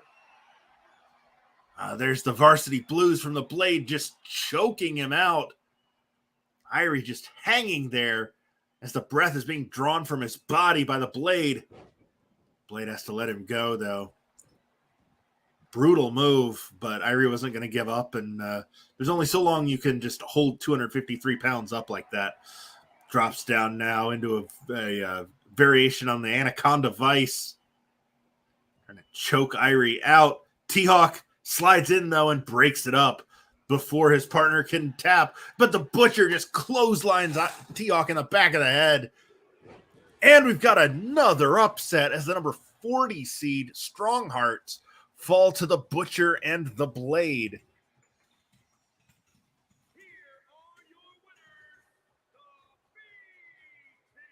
Butcher is a bloody mess.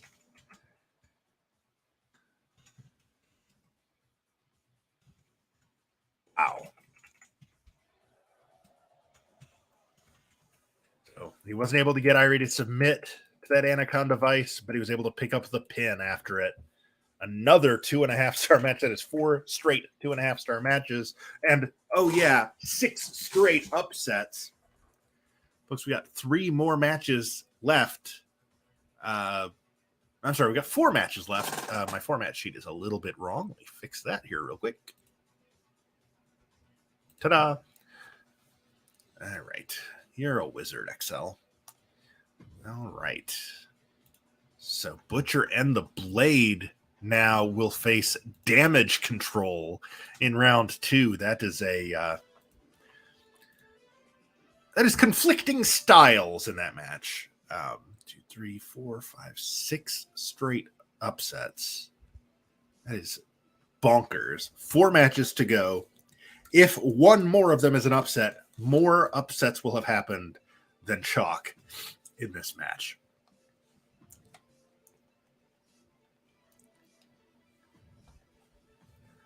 Here we go with our next match. Brutus and Julius Creed will be hoping to continue the run of upsets as they take on the Kung Fu Masters. Jackie Funky Kame and Jason Lee. Let's head to the ring for our 9th of 12 matches tonight. Creed brothers possibly have an advantage as they are, again, actual brothers from Lexington, Ohio. But the Kung Fu Masters are Kung Fu Masters. So we will we'll see how that works out.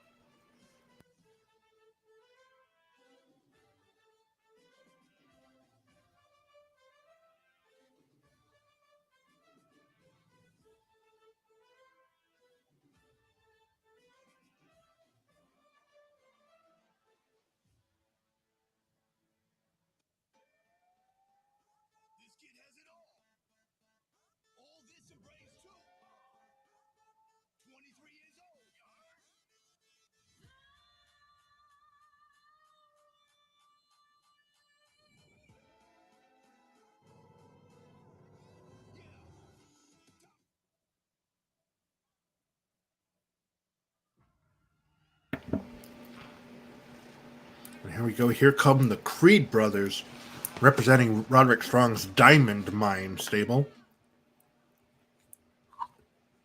I think. I haven't watched NXT in a while. Just not for me. But good for these guys for taking the ball and running with it. Brutus and Julius Creed there making their way to the ring. Brutus, 5'11". That's him on the right. Julius, 6'3". Brutus, 282.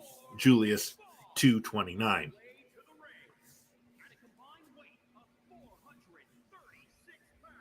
I'm sorry, that's 228, not 282. They are both rookies trained by the WWE Performance Center, one of 13 WWE teams left in the game, left in the tournament. They made their debut on August 24th, 2021, one day after my 39th birthday. Making me feel old, guys. Making me feel old since they are 26 and 28. And now here comes our first of 3 Dragon Gate tag teams that we will be seeing in this tournament. Here we go. On the left, that is Jackie Funky. Oh, they're in no rush. Or actually, they are in a rush. They're wasting no time. Jackie Funky Kamei, that's him right there in the Natural Vibes getup, which is what the Kung Fu Masters are an offshoot of, sort of like House of Torture and the Bullet Club. Kamei is from Tottori, Japan, but he longs to be a Hong Kong action star like his friend Jason Lee. Lee, 30 years old, Kamei, 23, both about 155. Lee, a 14-year pro. Kamei's only been at this about 3. There we go. Series of strikes here from Kamei to start things off. And Funky going right to work on Julius.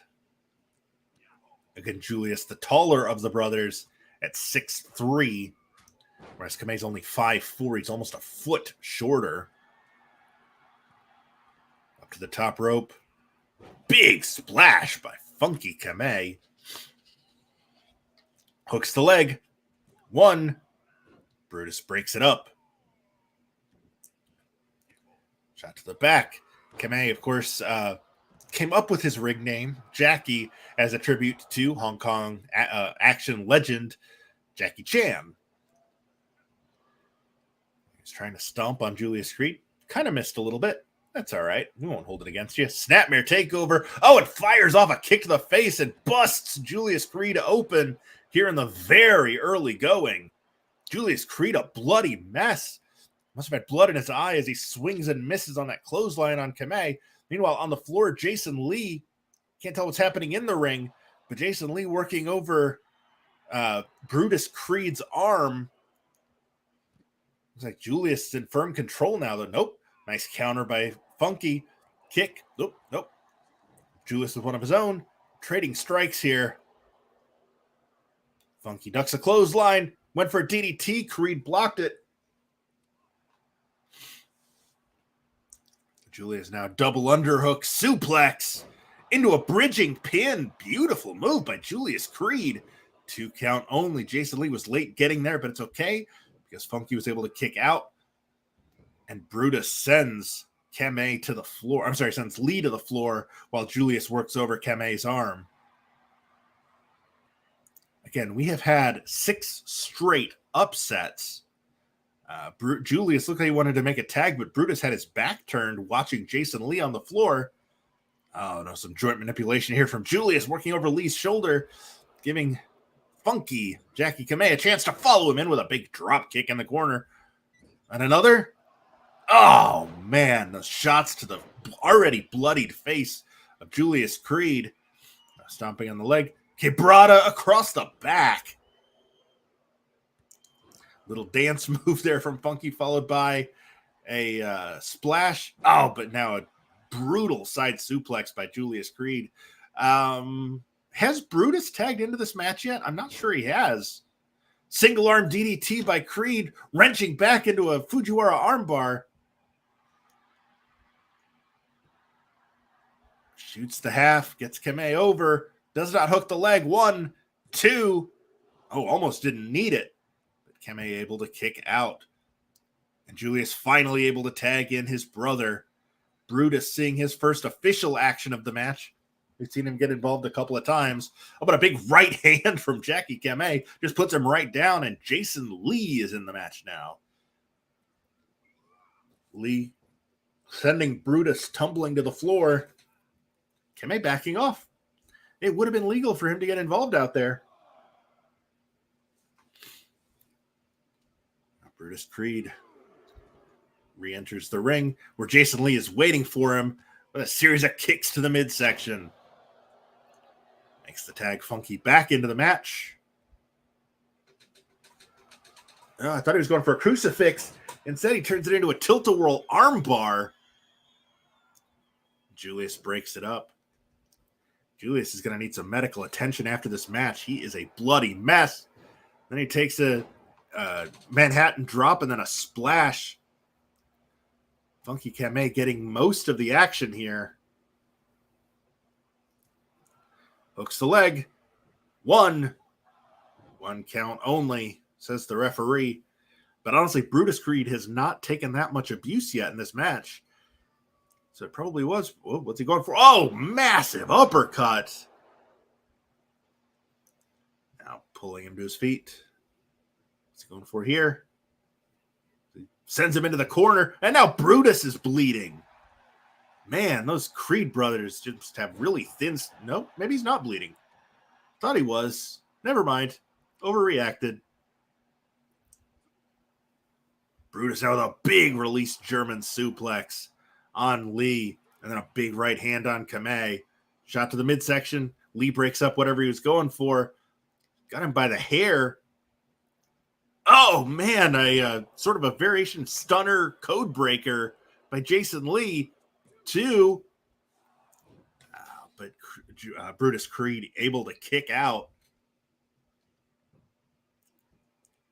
Fireman carry takeover by Creed. Brutus Creed out with a collar and elbow on Jason Lee. Got him up in a fireman's carry. Stun guns him off the top rope. Pulling him to his feet.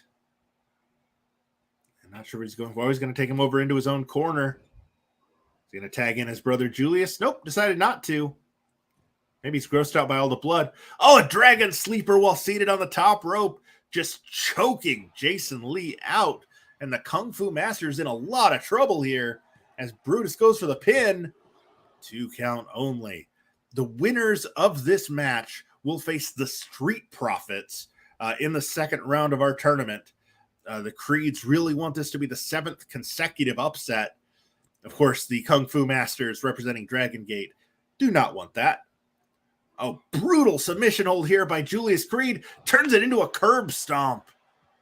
Julius is angered by he made him bleed his own blood. Funky Kamei breaks it up and walks right into a Northern Lights suplex from Julius Creed. Creed now. What's he doing? Kamei's not the legal man. Jason Lee is, and Lee looks unconscious. Oh, no. Lee slowly getting to his feet. What's Creed going for here? Oh, some more joint manipulation. Working on the shoulder and elbow of Jason Lee. Going for a sharpshooter here? It is. It's a sharpshooter, but the referee spotted that Lee was in the ropes from the beginning. Oh, man. Variation on the cloverleaf into a backbreaker from Julius Creed. This giant from Lexington, Ohio. Shoots the half. 1. Broken up. Funky's taking a lot of abuse here. But he's basically sacrificing himself to prevent Jason Lee from being pinned. Julius is going to tag in his brother. Brutus Creed returns to the ring. Relatively fresh as a daisy compared to the other 3 combatants in this match. Double underhook. Overhead suplex. Oh, Superman punch from Jason Lee. 1, 2. Oh, and Brutus Creed able to kick out. I think Funky probably thought he had saved the match for his team by sending Julius to the floor. Tag made, and in comes Jackie Funky Kamei. Getting the crowd behind him. Went for a shotgun drop kick. Brutus blocked it, stomps on his midsection. 1, 2, broken up by Lee. Well, our run of 2.5-star matches is over, as this one's going to get at least 3 now. Shot to the midsection from Brutus. Go behind. Big release German suplex. Dropping Kame on the back of his head. Jujikatami trying to get the submission here. Oh, Funky's in some trouble, trying to get his feet over to the ropes, but nice body positioning by Brutus Creed. Oh, Lee came into the ring to break it up, but Kame's already escaping it. Veteran style maneuver from the only 3-year pro. Kame now going quickly to the top rope. What's he going for here? Motioning for Brutus to get to his feet. Brutus does. He's groggy. And Kame misses a missile drop kick. I guess it's a missile drop kick. And Brutus with a snap suplex. Just pulling Kame to his feet. Oh, more joint manipulation on that shoulder and elbow. The Creed brothers have been working over the arms of the Kung Fu Masters throughout this match. Again, sharpshooter in the ropes. Goes for a pin. But Brutus lets him up because he saw Jason Lee entering the ring. Knew it was going to get broken up, so he takes him down with a European uppercut. Tags in Julius. Julius Creed a bloody mess here. But Funky has seen better days too. Heel hook here by Creed and try to get the submission that way. Lee is stunned on the outside, unable to assist. Oh, Kame able to escape on his own, though, with a kick to the face. Big knife edge chops here from Funky. Kick to the midsection. Blocked by Julius. Spins him around. Oh, but it's Funky in control. Nope. Julius firing off some shots. Went for a rolling elbow, but he missed high. That's where that height disadvantage for Kame actually played to his advantage. Drop kick sends Julius Creed to the floor. Following him out. This could get dangerous for all 4 men out here. Kame and Julius are the legal men, but anything can happen on the floor, including that massive knee lift to the side of the head, and now just kicks to the face. Kame he was keeping Julius Creed down with those shots to the head. Re-entering the ring at the 4 count. Julius would probably be wise to stay on the floor and catch his breath a little bit here. He's got a 20 count before he has to be back in the ring. Referee only up to 6. Oh, but it looks like Jason Lee's going to follow him out, so that may not be an option. Oh, but he's going to snap suplex Lee on the floor. This match has taken a lot out of all 4 men here. This may not be our best match of the night, but it is almost certainly our most brutal. Fujiwara armbar there by Creed. Julius Creed trying to dislocate the shoulder of Jason Lee. And then drops a knee across the inside of the elbow. Sends Lee flying. Referee only up to a 6 count. Those referees count very slow when the wrestlers are on the floor. Oh, now it's sort of a variation on the Jujikatami, planting his feet into the ribs and the side of Lee's head. Doesn't have quite as much leverage on the arm, but he is able to basically add 2 extra pressure points. Lee collapses on the barricade. Referees count up to 11. As Julius just continues to pummel Lee. Side Russian leg sweep into the barricade. A series of strikes, including a big kick. Oh, Lee ducked. That last kick seemed to have woken Jason Lee up. Snap suplex on the concrete by Julius Creed. Referees count up to 16 as he does it again. We're up to 17 now. Creed returns to the ring. And he's going to stop and catch his breath. Jason Lee is out on his feet. Referees count up to 18. And Julius just broke it. He probably could have got a count-out victory. But instead, a northern lariat to the back of Jason Lee's head. Julius Creed continues the assault. Series of strikes. And Jason Lee. Oh, that was a huge mistake on Julius Creed's part, and he is paying for it now. Lee really needs to make a tag. Really needs to tag in his partner, Jackie Funky Kame, if the Kung Fu Masters want to have any chance of advancing in this tournament. That European uppercut from Julius Creed, that may have just put Lee's lights out. No! Jason Lee kicks out. Kame begging for the tag while Julius Creed plays to the crowd, seemingly oblivious. Now, Julius Creed saw what was happening and drags Lee away from Kame while making eye contact with the man on the apron. Rolling him over. Now going for a sharpshooter. Not in the ropes this time. This might be enough. Lee may have no choice but to submit, but Funky kicks him in the back. Massive head and arm suplex by Julius Creed sends Funky to the floor. Hooks the leg. 1, 2. Oh! And Jason Lee grabs the bottom rope. The referee saw it. Again, Io Sky going back to, I believe, episode 1 of the 150. Still angry over having lost. As a label lock from, and Jason Lee has no choice but to tap out. Kame was out cold on the floor, and we've got ourselves another upset as the number 77 seed Creed Brothers beat the number 52 Kung Fu Masters to advance. Creed Brothers over 52 Kung Fu Masters.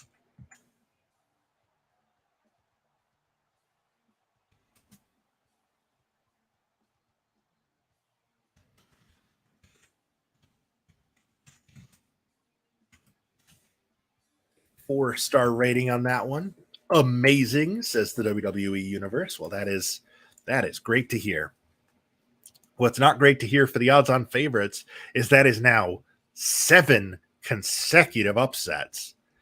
We have not had a favorite win since our second match tonight, and that was match number 9. We've got 3 more to go. So let's get this all set up. I will join you shortly.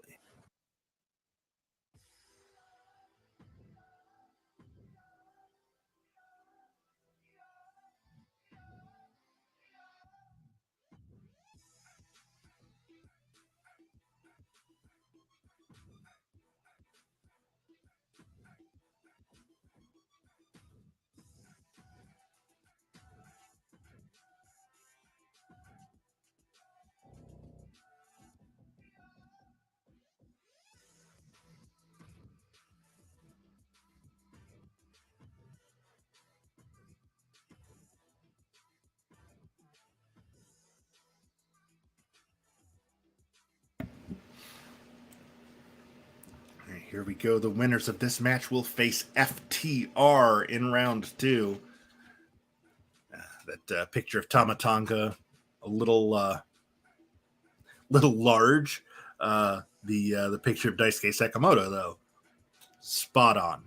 So this is going to be the Gorillas of Destiny representing New Japan Pro Wrestling, taking on Big Japan Pro Wrestling's Strong BJ. Again, BJ stands for Big Japan, not what you think it stands for.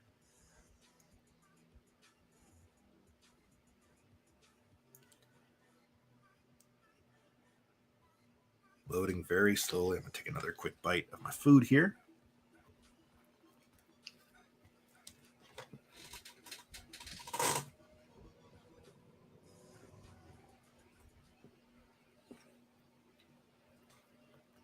Again, sorry about the inadvertent ASMR, but I'm hungry. The following contest is scheduled for one fall. On the way to the ring, at a combined weight of 534 pounds, the Street Profits. Strong BJ have been a team since 2018. That's Okabayashi in the t-shirt, Sakamoto in the robe. Okabayashi was in the 500. He lost to Chris Brooks in the first round. Okabayashi is currently the BJW World Strong Heavyweight Champion.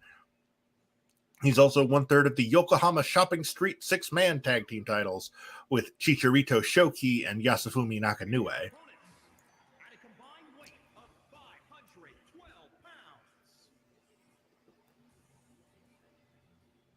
pounds. No intro for the Gorillas of Destiny other than for their weight. But that's Tama Tonga in the red, Tongaloa in the black. They are one of 5 New Japan teams remaining. It was 6 when the night started. Of course, House of Torture was the first upset of the 7 in a row we have had since.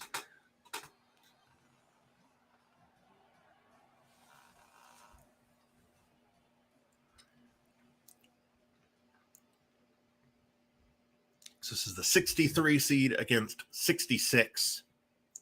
The winners will face the number 2 seed, FTR, in round 2. Tonga coming out kicking, going after Okabayashi.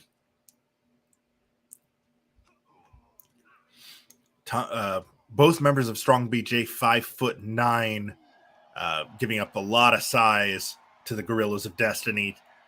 Tama Tonga is 6 feet, Tongaloa 6'2".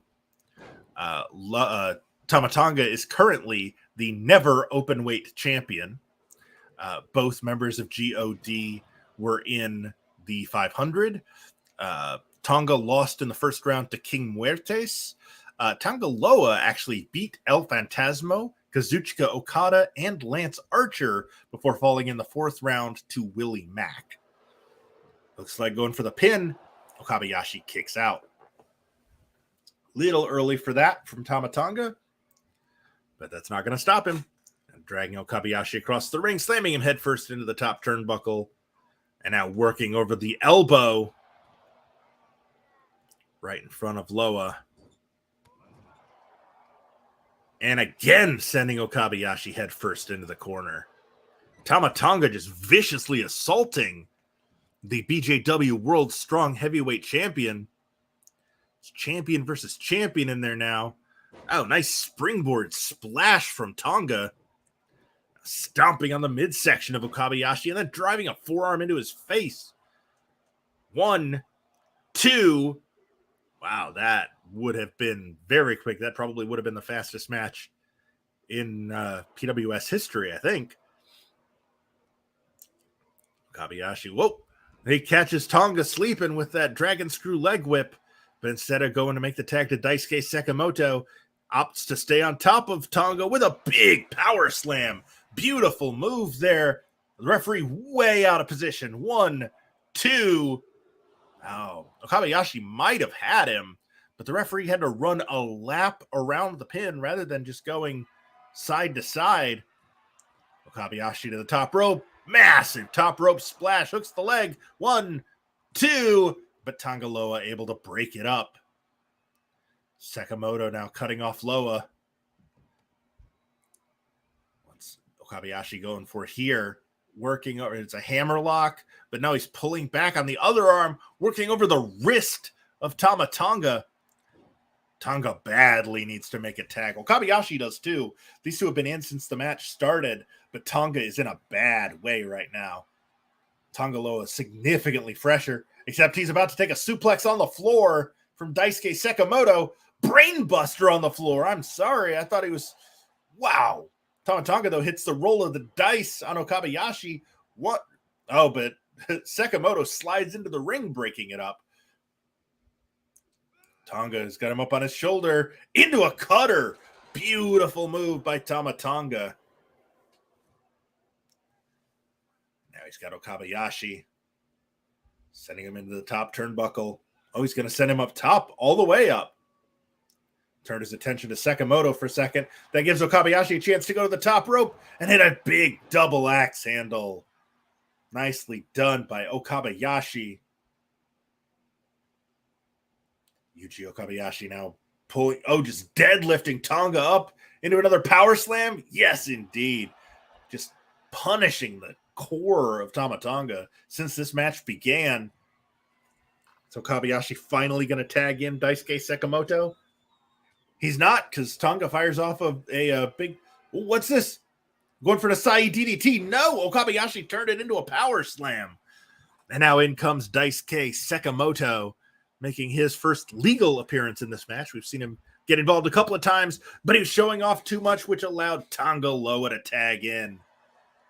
So it's Sekimoto and Loa now. Series of kicks followed up by an enziguri by Tonga Loa. Tonga Loa, 6'2", 220, a 15-year pro from Kissimmee, Florida. Tags Tama Tonga back in. I don't think Tonga had enough time to catch his breath. Oh, my God. Springboard 450. Nice. Very nice move there from Tonga. Unexpected. Oh, now double leg and just firing punches at Okabayashi. Stomps on Sekimoto's ankle. Now headed to the top rope is Tonga. Signaling that he wants him on his feet. For a big diving neck breaker. Sekimoto's in some trouble here. Tonga firing off shots. Go behind. Big German suplex. Dropping Sekimoto right on the top of his head. And Tonga tags in Loa. In comes Tonga Loa. 6'2". Showing off a little bit. Should probably be thinking about pinning his opponent. But he gives Sekimoto a chance to get to his feet. And he pays for it with a big clothesline. Sekimoto hooks the leg. 1, 2. Tama Tonga breaks it up.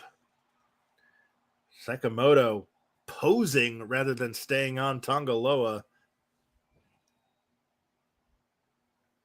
I don't know what Sekimoto fully turning his back on his opponent before tagging in Okabayashi. Yuji Okabayashi with a nice forearm right across the jaw of Tonga Loa. But for some reason, Strong BJ can't help but show off. And they pay for it with a big vertical suplex. And that is a big suplex. Again, Tonga Loa 6'2". And a massive overhand right hand. Dragging Okabayashi away from the ropes. Goes for the pin. 1, 2. Oh, I really thought that was enough. But Okabayashi barely gets a shoulder up. Fires off a right hand. Now he's going for a torture rack, possibly? Yeah, he's just got him up in the torture rack. Oh, and Tonga just punches him in the chest to get him to drop Loa. Okabayashi now just taking Loa around a tour of the canvas, just getting that matte burn on his face. 1, 2, broken up by Tama Tonga. Man, Strong BJ just cannot stay on top of their opponents. I don't know what it is, but neither one of them, both Okabayashi and Sekimoto, have done that throughout this match. Every time they've got the advantage, they just kind of stop and pose. Massive right hand by Okabayashi. And in comes Sekimoto. Tama Tonga dives and makes the tag to Tonga Loa. And the two freshest men, Loa and Sekimoto, are now the legal men. Loa springboard moonsault off the top rope. And he tags Tama Tonga right back in, who has arguably taken the most abuse of anybody in the match. Make it make sense, Gorillas of Destiny. Make it make sense. Huge belly-to-belly suplex by Tonga.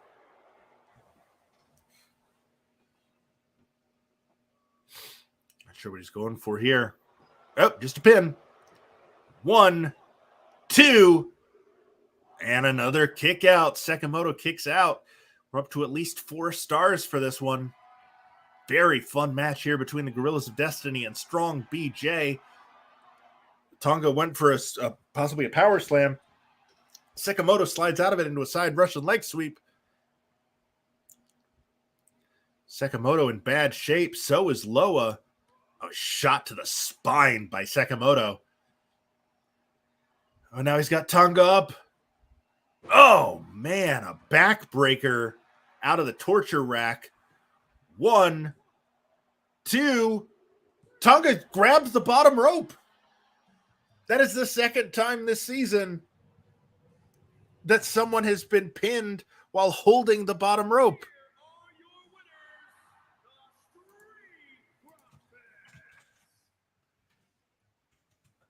Well,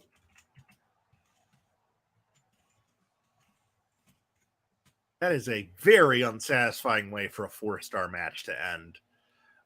But, I mean, it is what it is. Strong BJ advances, and the Gorillas of Destiny are out. Really tough break for Tama Tonga and Tongaloa.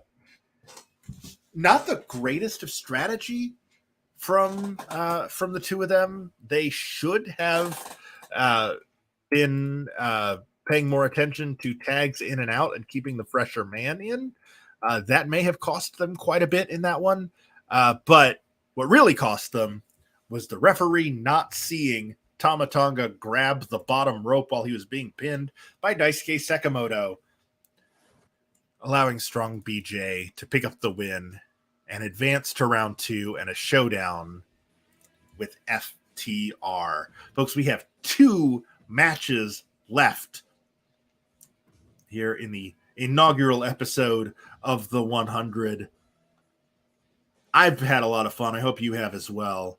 So far, 10 matches, 8 upsets. No one is safe in this tournament. That's always kind of been the way it is in PWS tournaments, but it has never been clearer than it is tonight. Nope. Stand by. Did that wrong. Sorry, Big E. You still got a neck injury. It's going to be your teammates.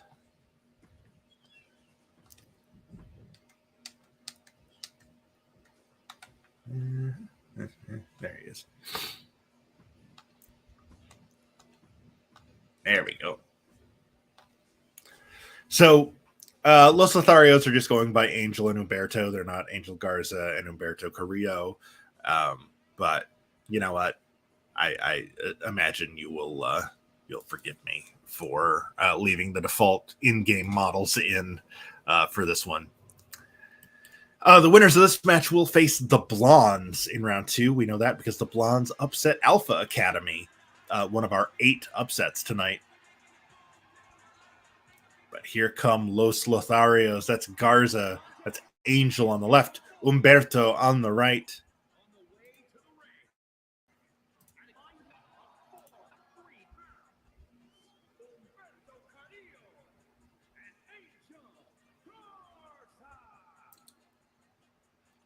So yeah, Los Lotharios. They are the Llaves y Candados tag team champions, titles they've held for almost 8 years, which makes me think that promotion probably doesn't exist anymore. And Humberto is the world middleweight champion, a title he won in 2016, which again makes me think that title is probably not super. These two have been a team since 2021.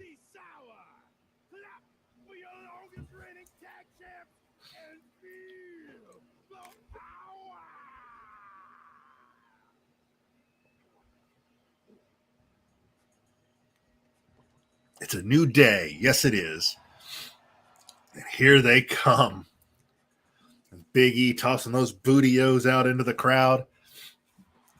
Xavier Woods has his trombone. Francesca. Kofi Kingston's got pancakes. It is a new day party here on the 100.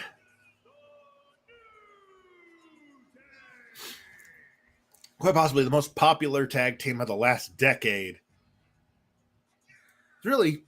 It's really a trio. So this trio formed in 2014. That's wild to think New Day has been around for almost a decade at this point.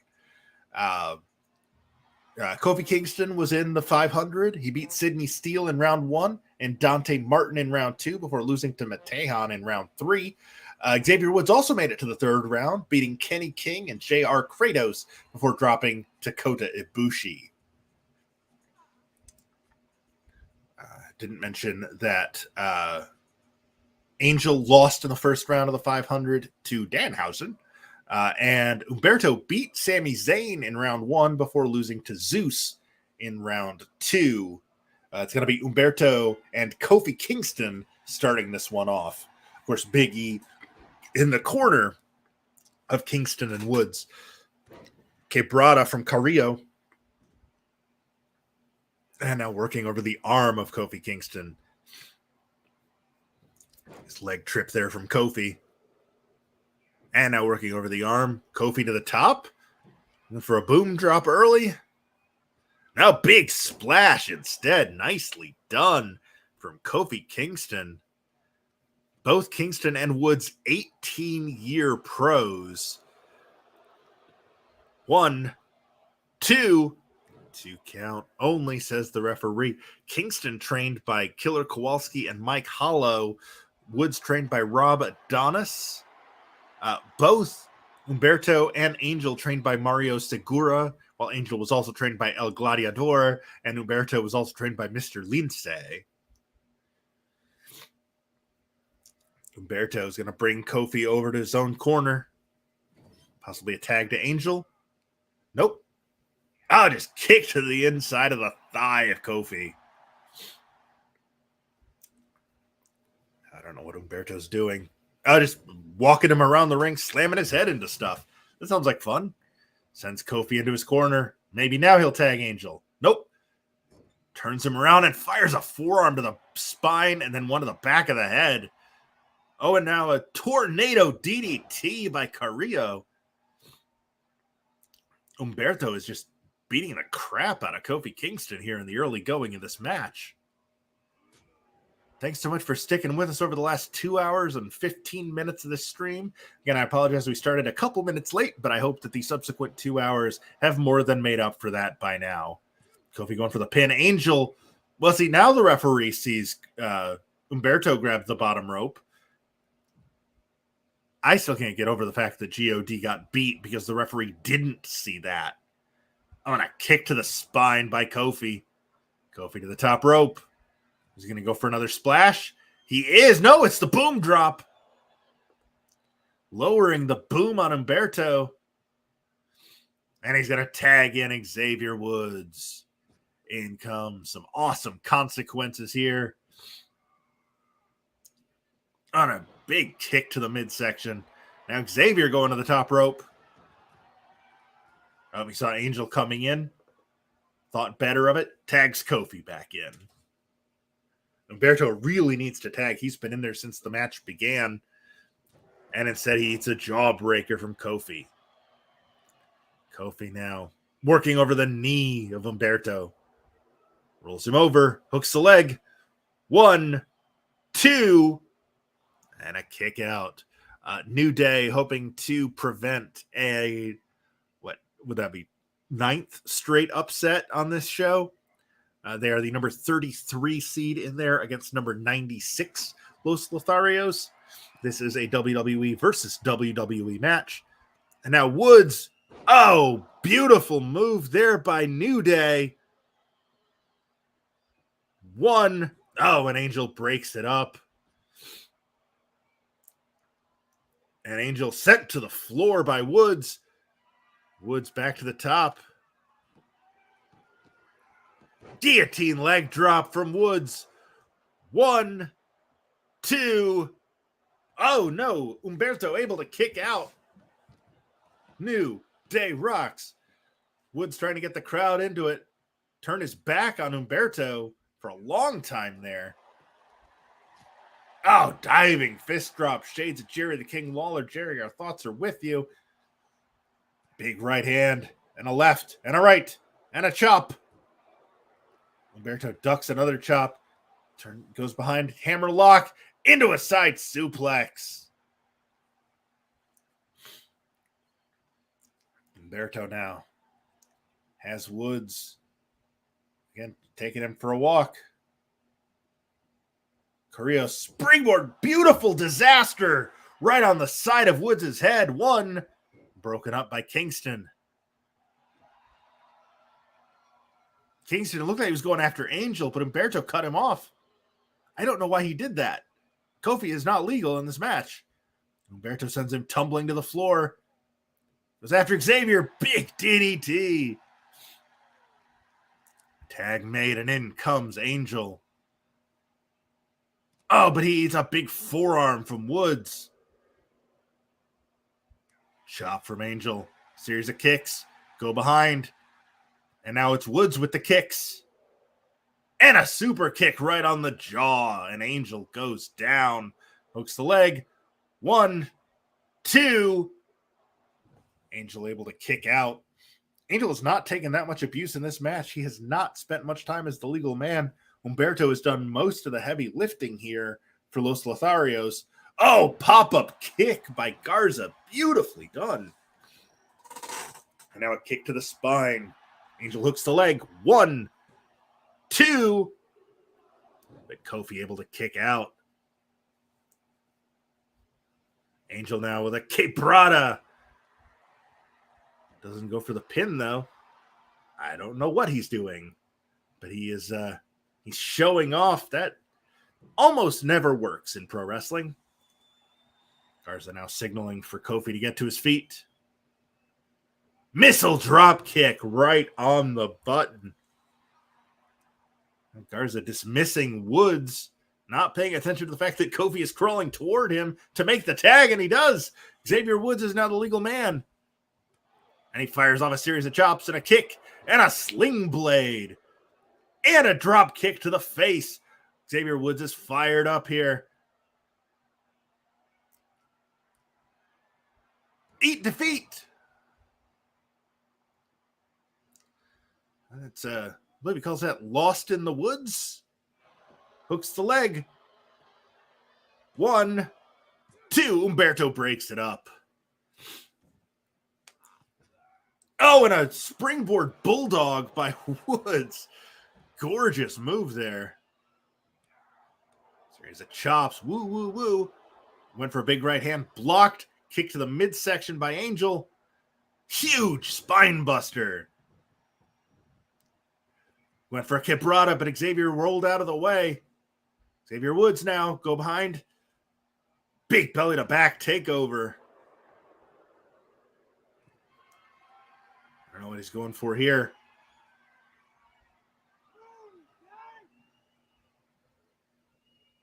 Honor roll. Oh, he doesn't go for the pin, though.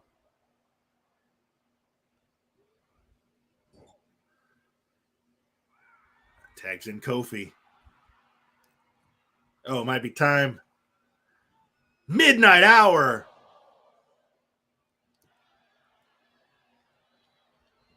One, 2, 3, and the New Day have advanced, ending the streak of upsets at 9. Los Lotharios come up just short. And Kofi Kingston,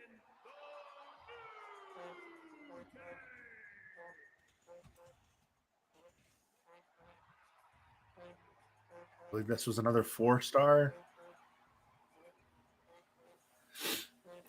Man, Sniffles are getting worse, folks. It's that time of night. Got one more match, and then I'm going to put on a nasal strip and go to bed. I'm 40. Oh, yes, New Day advance. They will be facing the Blondes in round 2 after the Blondes earlier upset over Alpha Academy.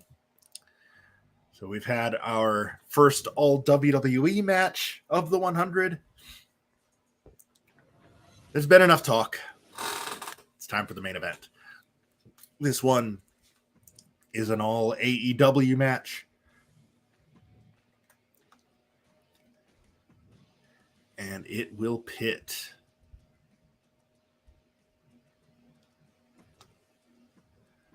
2 more of my edits, which is why they look so bad.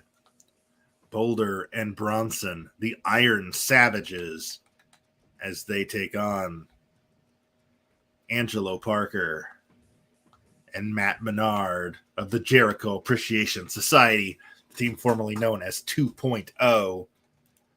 Obviously, they look significantly better because they were made by the Community Creations, not by me. So they look like themselves because people more talented than me made them.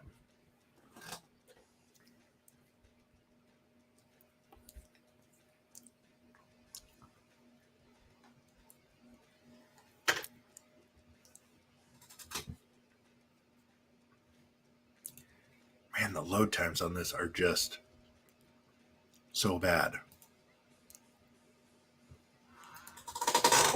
So 2 of AEW's remaining 14 teams will be competing in our main event tonight.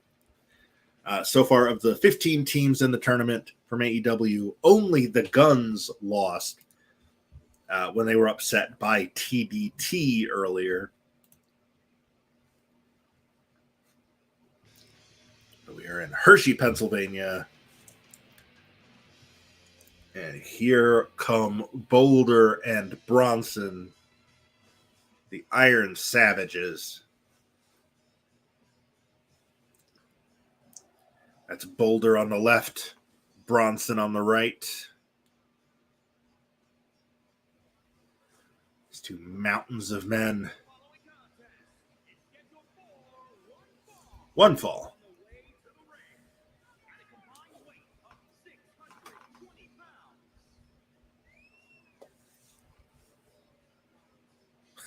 Again, no intro for Boulder and Bronson, but it's all right. They have been the Wrestle Pro Tag Team Champions for over a year, and Bronson actually made the PWI 500 this year at number 491. His first appearance on that list. Boulder did not make the list, but they are preparing for our main event tonight against one of the most unpopular teams in pro wrestling, although they might also be one of its most talented. Of course, they're one of the most talented. All these teams are very talented. But it is it's time for them to these 2 have only been teaming since 2017, which means they are giving up 15 years of advantage to a team that has been together since 2002, representing the Jericho Appreciation Society.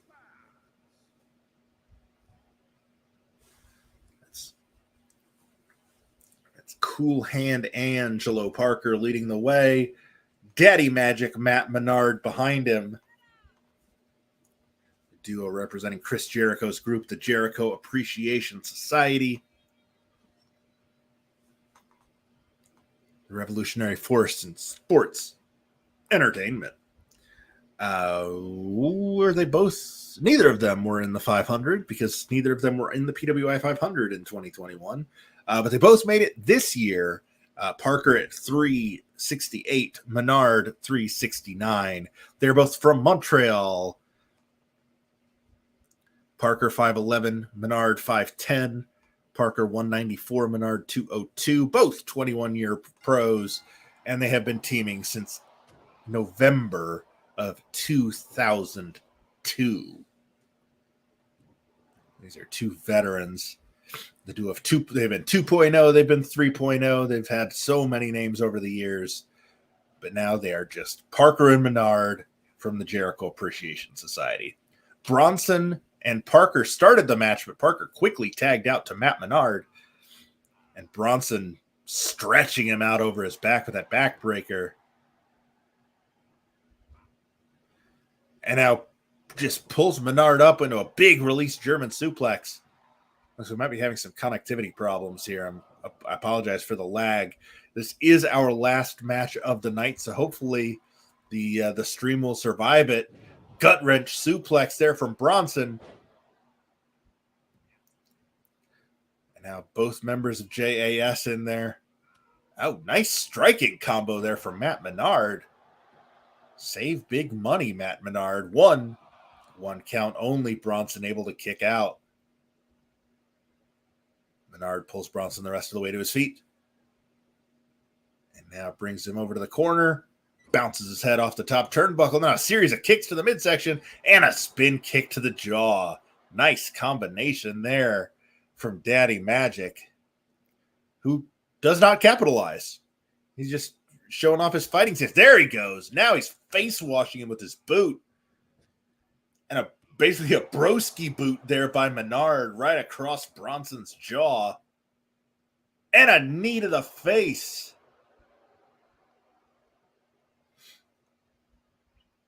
We call that the J trigger. And then a big axe kick.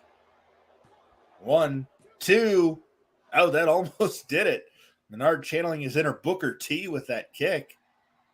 Oh, but Bronson with a big running neck breaker. Going for the pin. 1. Oh, but Menard able to kick out. Bronson breaks up Menard trying to tag in Parker, and in comes the massive Boulder. It's an absolute brute of a man. Dwarfing Menard, but Menard with a nice Uranagi takedown. We're all the same size when we're laying down. Rolls him over into a Quebec crab. Shades of the model Rick Martel. Of course, we know Matt Menard used to go by the name Matt Martel. In homage, I don't think they're related. I think it was an homage. Hooks the leg. 1. It's broken up by Bronson. Karate pose there from Menard. Discus elbow right to the jaw of Bronson. Puts him down, allowing him to rain fists on Boulder here. In comes Cool Hand Ange as Daddy Magic takes a break.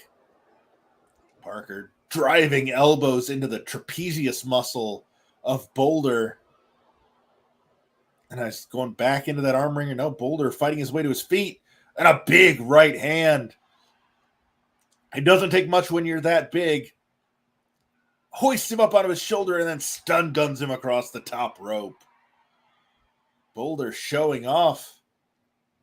He can't tag out because Bronson is just now getting to his feet on the opposite side of the ring. But it doesn't matter. Boulder's got Parker up in a massive military press before dropping in face first to the canvas. Is Boulder going to the top rope? He is. Huge diving elbow. That'll cave your chest in. 2. Menard breaks it up. 2 count only for the Iron Savages on that one. And Boulder, okay, was going to send Menard to the floor. Menard slammed on the brakes. Oh my God. Massive Dominator variation there from Boulder. And he tags Bronson back in. And Bronson goes straight for a pin. 1, 2, 3. Whoa. Whoa. That was not how I saw that ending at all. I wonder if Dave Parker is legit hurt because that ended abruptly. So, 12 matches, 9 upsets.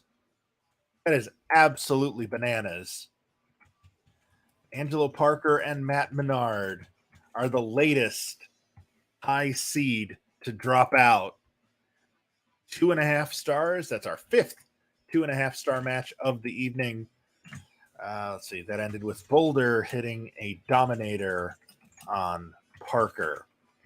So, wow. Okay. Quick rundown before we wrap things up. We have gone past the 2 hour and 30-minute mark. It's a little longer than I would have liked to have gone, but we had some bangers tonight and a lot of confusion. So quick rundown of what happened. The Velocities, the number 44 seed, beat TME, number 85, in our opener. So the Velocities, that's Jude London and Paris Da Silva, will face the Kingdom in round 2. You know, I'm going to put myself up on screen here. Bear with me 1 second. Just while I'm talking through stuff. Oh, no, I don't need to be that big. Yeah, that's better. In our second match, the 0121 Dan Maloney and Man Like DeRice beat Midnight Heat. They will face the Acclaimed in round 2. Our first of 9 upsets happened when MSP beat the House of Torture, which means Aiden Agro and Danger Kid will now face La Rebellion in round 2. Le Tabernacle team beat the Guns, so Matthew Saint-Jacques and Thomas Dubois will now face Fukuoka Double Crazy in round 2. The Phillip brothers, the Natural Classics, Stevie and Tommy Philippe, beat Violent by Design to set up a second round showdown with the Lucha Bros. Waves and Curls upset the Viking Raiders, so Jalen Brandon and Trayvon Jordan will now face the Usos in round 2. The Blondes upset Alpha Academy, so Brian Pillman Jr. and Griff Garrison have advanced to the second round. The Butcher and the Blade upset Strong Hearts, so they will now face Damage Control in round 2. The Creed brothers upset the Kung Fu Masters, so Brutus and Julius will now face the Street Profits. Strong BJ upset Gorillas of Destiny, so Daisuke Sakamoto and Yuji Okabayashi will face FTR. The streak ended when the New Day, the number 33 seed, knocked off the number 96 Los Lotharios, which means the New Day will face the Blondes in round 2. And the number 76 seed Iron Savages in our main event upset number 53 Angelo Parker and Matt Menard. They will face Great Okan and Jeff Cobb representing the United Empire in round 2. Folks, a whole lot of moving and shaking here in the first episode of the 100. Hopefully you can join us this Sunday. I know you all have plans Sunday night, but if you're going to be around at about 3 o'clock Central Time, if you're tired of the pregame show, because it's already been going for 2 hours, and there's still 2 hours before the actual game starts, come hang out with us here on Facebook, on YouTube, on Twitch. We will be continuing the 150, which is our women's tournament. Rounds 1 and 2 of that tournament roll on. We will see Becky Lynch against Chris Statlander. We will see Dr. Britt Baker, DMD, as she takes on Taryn from accounting. Utami Hayashishida against Nikki Cross. Shoko Nakajima against Kiera Hogan. Roxanne Perez against May Saruga. Jetta against Asuka. Not that Asuka. Billy Starks against Serena Deeb. Asuka, yes, that Asuka, against Jessica Troy. Folks, you might have 2 different Asukas advance on the big game Sunday. And then we will be back for this tournament on Tuesday, the 14th, maybe. I preface that with a maybe. Tuesday is Valentine's Day. Malia and I never do anything on Valentine's Day. But if she wants to do something, we're going to do something. And this stream will get pushed back probably to Sunday the 19th because I have plans Thursday the 16th. But that will be episode 2 of this tournament, the 100, where we will see Calamari Drunken Kings, Chris Brooks and Masahiro Takanashi take on Money, Power, Respect, Fabuloso Fabricio, and Marco Mayor. Los Infernales, Euphoria, and Mephisto, alongside Hechicero, will face Gurv and Harv Sira, the Bollywood Boys. Eita and Nasawa Rongai, representing Perros del Mal de Japón, with Kotaro Suzuki, will take on Miles DeVille and Sebastian Wolf, State of Emergency. The Brawling Brutes, Butch and Ridge Holland, with Sheamus in their corner, will take on Private Party, Isaiah Cassidy and Mark Quinn. 5150, Danny Limelight and Slice Boogie will reunite to face the Commonwealth connection of Doug Williams and Harry Smith. The Kings of the North, Bonesaw and Damian Corvin, will take on Fly Def, Warren Johnson and Zach Mason. One of my favorite trios in the world, Nueva Generación Dinamita, represented by El Cuatrero and Sansón, with Forastero in their corner, take on the Philly Marino Experience, Marino Tenalia and Philly Collins. The Motor City Machine Guns Alex Shelley and Chris Sabin take on the best friends, Chuck Taylor and Trent Beretta, who will have Orange Cassidy in their corner. The Twin Towers, Kohei Sato and Shuji Ishikawa, will take on Disaster Boxes, Harashima and Naomi Yoshimura. Los Malditos, made up of Gemelo Diablo 1 and 2, with El Sagrado in their corner, will take on Milk Chocolate, Brandon Watts and Randy Summers. Los Macizos, Ciclope, and Miedo Extremo will take on the Frenchadors, Eigel Blanc and Senza Volto. And Pretty Deadly, Elton Prince and Kit Wilson take on the Fixers, Jay Bradley and Wrecking Ball Legursky. Folks, so that's 2 shows over the course of the next week. Hope you enjoyed tonight. A lot of upsets. Things got weird tonight. Hopefully that levels out a little bit in later rounds. But you know what? Our first ever tournament had 500 people in it, and it was won by the 383rd seed. So anything can happen here in Pro Wrestling Simulated. Thank you so much for joining me. I am yours truly, Pat Dooley. I will be back with my broadcast partner, Rory T. Miller, this Sunday for the 150, and then sometime next week with another episode of this very tournament, the 100. Thanks so much for joining me. I will see you soon.